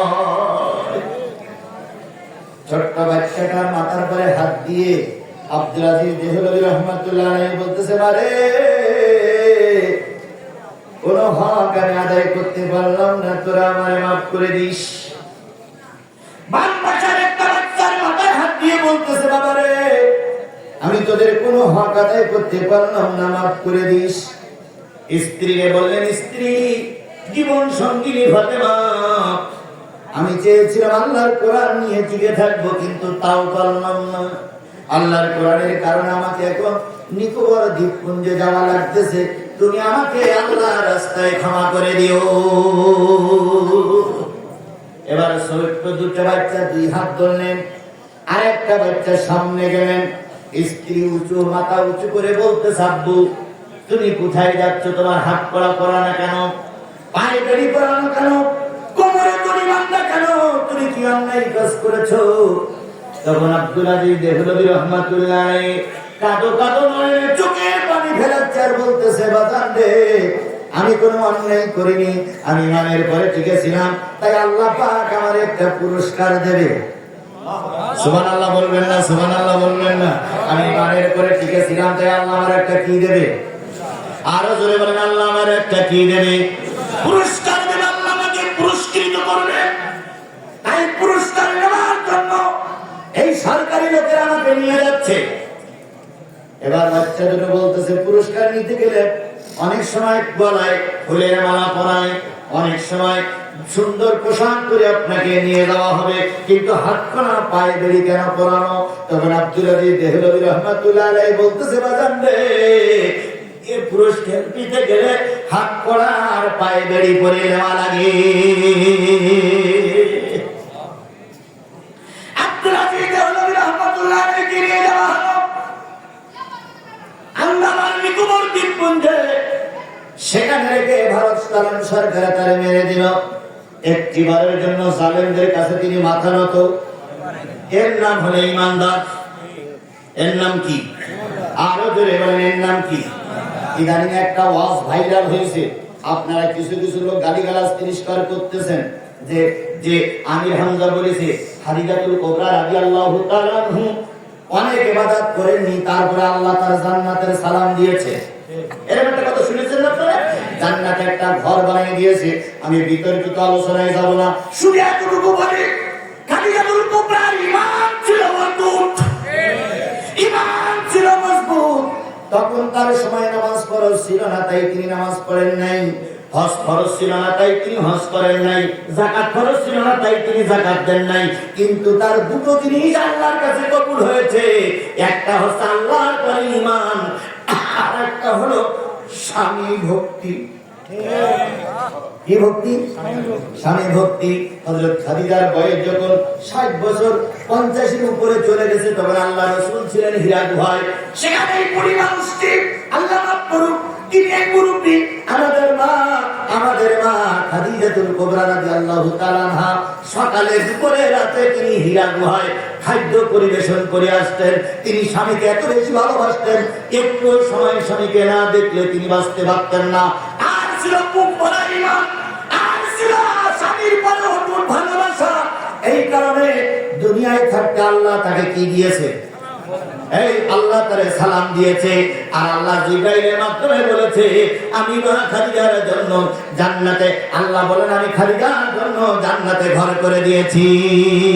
ইমানের পরে টিকে থাকার কারণে যদি খাদিজা ঘর পায়, আর স্বামী ভক্তির কারণে যদি খাদিজা স্বামী ভক্তির কারণে যদি ঘর পায়, আমার ভাইয়েরা, আমার বোনেরা, আজকে আপনাদের ইমানের পরে টিকে থাকে, যত বাধা আসুক কোরআনের পক্ষে থাকা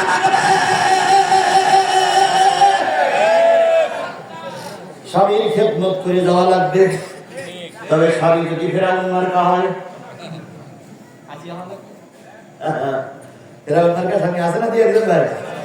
আচ্ছা, দুই একজন ওয়াজ করে স্বামীর পায়ের তলে নিজেদের জান যায়, তাই বলে না? এটা কি সঠিক কথা না ভুল কথা? কথা বলেন, সঠিক কথা না ভুল কথা?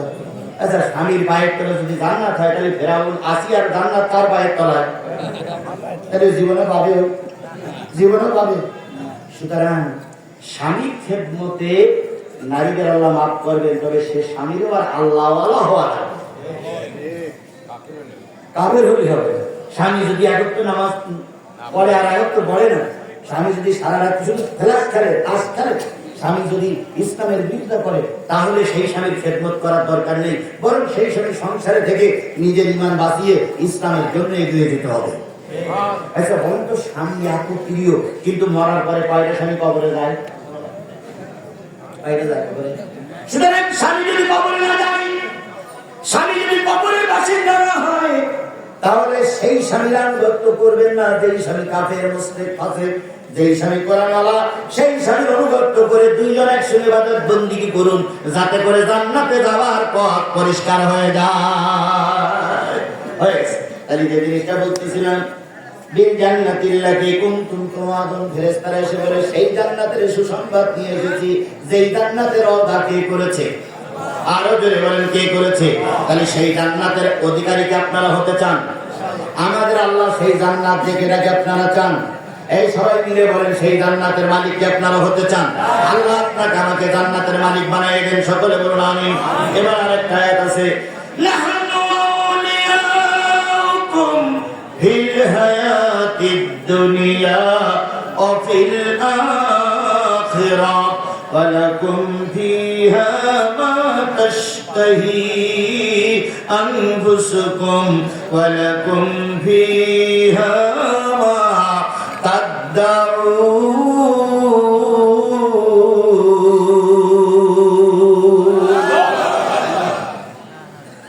আল্লাহ। নাহানু আউলিয়াউকুম ফিল হায়াতিদ দুনিয়া, ফেরেশতারা বলে এই দুনিয়ায় যতক্ষণ পর্যন্ত আছো আমরা তোমাদের বন্ধু। তাহলে আমি যতক্ষণ ঈমানের করে টিকে থাকবো, ততক্ষণ আমার বন্ধুকে আল্লাহ। আর আল্লাহর পক্ষ থেকে আমার সাহায্য করার জন্য কাকে পাঠানো হবে? আরো জোরে বলেন, কাকে পাঠানো হবে? বুলেট প্রুফ গাড়ির প্রয়োজন নাই, নামি দামি গাড়ির প্রয়োজন নাই, পিস্তল প্রয়োজন নাই। আমি যদি আল্লাহর গোলাম হই, আল্লাহ আমাকেই সাহায্য করবে ফেরেশতা দিয়ে। সেই আল্লাহ এখন আছে তো? তাহলে এত ভয় পাচ্ছে কিসের? ভয় পান? মৃত্যু পাওয়ার হয়, এই জোরে বলেন কাবার হয়। একবার হওয়ার পর আর ফিরে আসতে পারবেন? তাহলে মৃত্যু একবার হোক, সেটা কোরআনের পক্ষেই হোক। মৃত্যু একবার হোক, সেটা ইসলামের পক্ষেই হোক। মৃত্যু একবার হোক, সেটা দিন প্রতিষ্ঠার পক্ষেই হোক, অন্য কোন পক্ষে যেন না হয়। মোজাদ্দেদ আল পেশানি রহমাতুল্লাহ আলাইহি নাম শুনেছেন? উনিও ভারতের মানুষ। হয়ে গেছে ভাই, বলা উচিত করবো না, আমরা দোয়া করবো। মোজাদ্দেদ আল পেশানি রহমাতুল্লাহ আলাইহি, ওনার সময় একজন জালেম সরকার ভারতে প্রতিষ্ঠিত ছিল, তিনি ছিলেন বাদশাহ আকবর। কোন বাদশাহ? বাদশাহ আকবর। তো বাদশাহ আকবর সব লোকদের বলল যে আমাকে সেজদা করো, আমাকে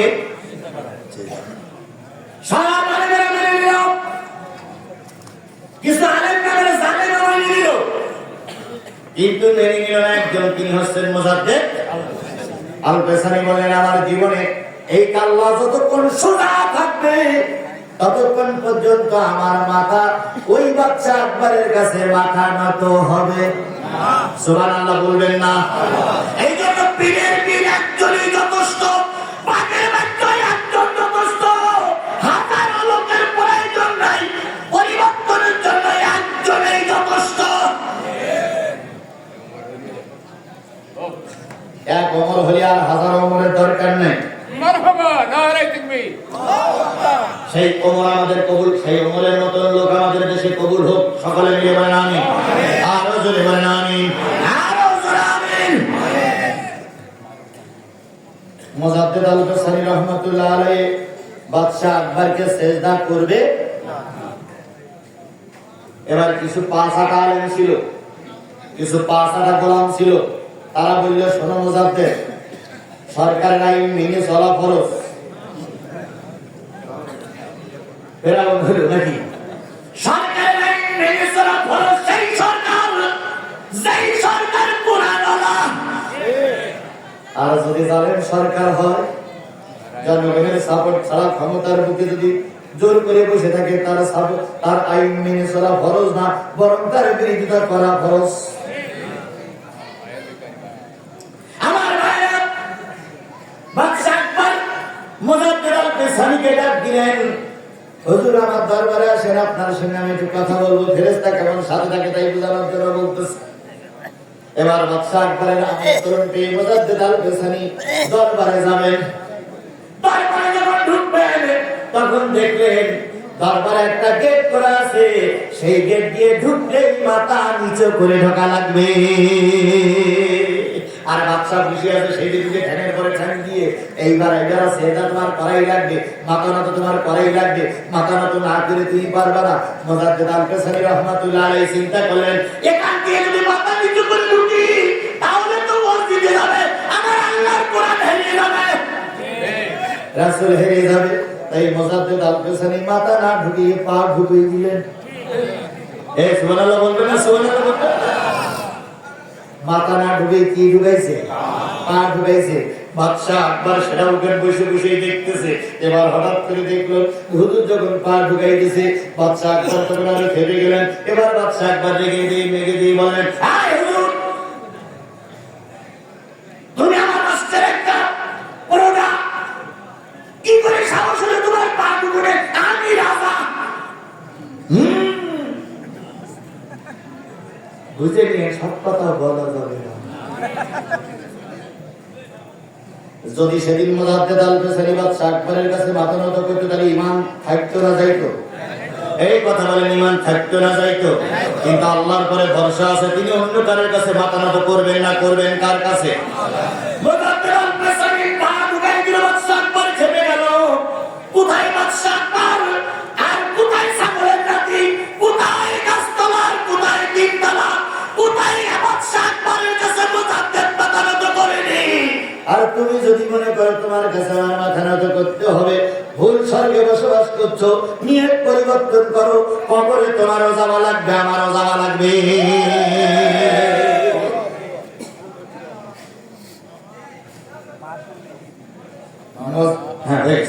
মুজাদ্দিদ আল-কাসানি রাহমাতুল্লাহ যখন ওখানে পা ঢুকাই দিল, বাদশা আকবর খেপে গেল। বাদশা আকবর খেপে গিয়ে বলে, 3 পৃষ্ঠা পড়া মৌলবি, 3 পৃষ্ঠা পড়া হুজুর, সব বাস্ত করে ফেলবে। আমাদের ছাত্রের একজন সব বাস্ত করে ফেলতে চাইছিলেন, কালকে দেখবেন তিনি কিন্তু আগামীতে নেতা হওয়ার জন্য করতেছে। তাহলে ক্ষমতায় যাওয়ার আগে তারা সব বাস্ত করা, ক্ষমতায় গেলে কিন্তু চোখ একটারও থাকবে না, বুঝতে হবে। আমার ভাইরা চোখ বাস্ত করে ফেলবো। বাদশা আকবরের কথা শুনে মুজাদ্দিদ একটু ভয় পাইলেন না, তিনি বাঘের বাচ্চার মতন বেরিয়ে আসলেন। সর্বশেষে বাদশা আকবর ঘোষণা করলেন, মুজাদ্দিদ আল-কাসানির বাড়ি ঘরগুলো ভেঙে দাও। মুজাদ্দিদ আল-কাসানি বাঘের বাচ্চার মতন দাঁড়িয়ে বললেন, ও বাদশা আকবর, আমি বাঘের বাচ্চার মতন চলে যাচ্ছি, তুমি তোমার গতি ঠিক রাখো। মুজাদ্দিদ আল-কাসানি বেরিয়ে আসলেন। উত্তর গগনে কালো মেঘ হলো, সেই মেঘে এমন ঝড় বৃষ্টি শুরু হলো, বাদশা আকবরের মসনদ খন্ড বিখন্ড হয়ে গেল। বাদশা আকবরও কাজ করে মারা গেল। মুজাদ্দিদ আল-কাসানি ঠিকই বেঁচেছিল। বাদশা আকবরের জালেমের ভূমিকা পালন করেন না, হুজুরদের সঙ্গে সম্মান দিতে শেখেন। ইজ্জত দেওয়ার মালিক আল্লাহ, লক্ষ লক্ষ ভোট দিয়ে পাস করা যাবে না যদি আল্লাহর রহমত না থাকে। কার রহমতের বড় প্রয়োজন? যে বলেন কার রহমতের বড় প্রয়োজন? কার রহমতের বড় প্রয়োজন? আমরা আল্লাহর রহমতকে সঙ্গে নিয়ে আগামী দিন প্রতিষ্ঠার জন্য কোরআনের পক্ষে থাকবো। কারা কারা কোরআনের পক্ষে থাকতে রাজি আছেন? দুই হাত উঁচু করে আল্লাহ দেখান। জোরে তাকবীর দেবেন, নারায়ে তাকবীর। আল কোরআনের আলো, তোমার নেতা আমার নেতা, দুনিয়ার মুসলিম আমিন। আল্লাহ আমাদের একটা বারের জন্য হলেও কোরআনের বিধান আমাদের সমাজে চালু হয়েছে দেখার তৌফিক দান করুন। এই জন্য আমাদের সকলকে কাজ করতে হবে। কথা বলেন ঠিক নেবে ঠিক? বসে থাকলে চলবে না, সকলকে কোরআনের গোলাম হতে হবে, সকলকে কোরআনের খাদেম হতে হবে। আপনি মুসলমান, আপনি যাই করেন তাই করেন কোরআনের পক্ষে আপনি।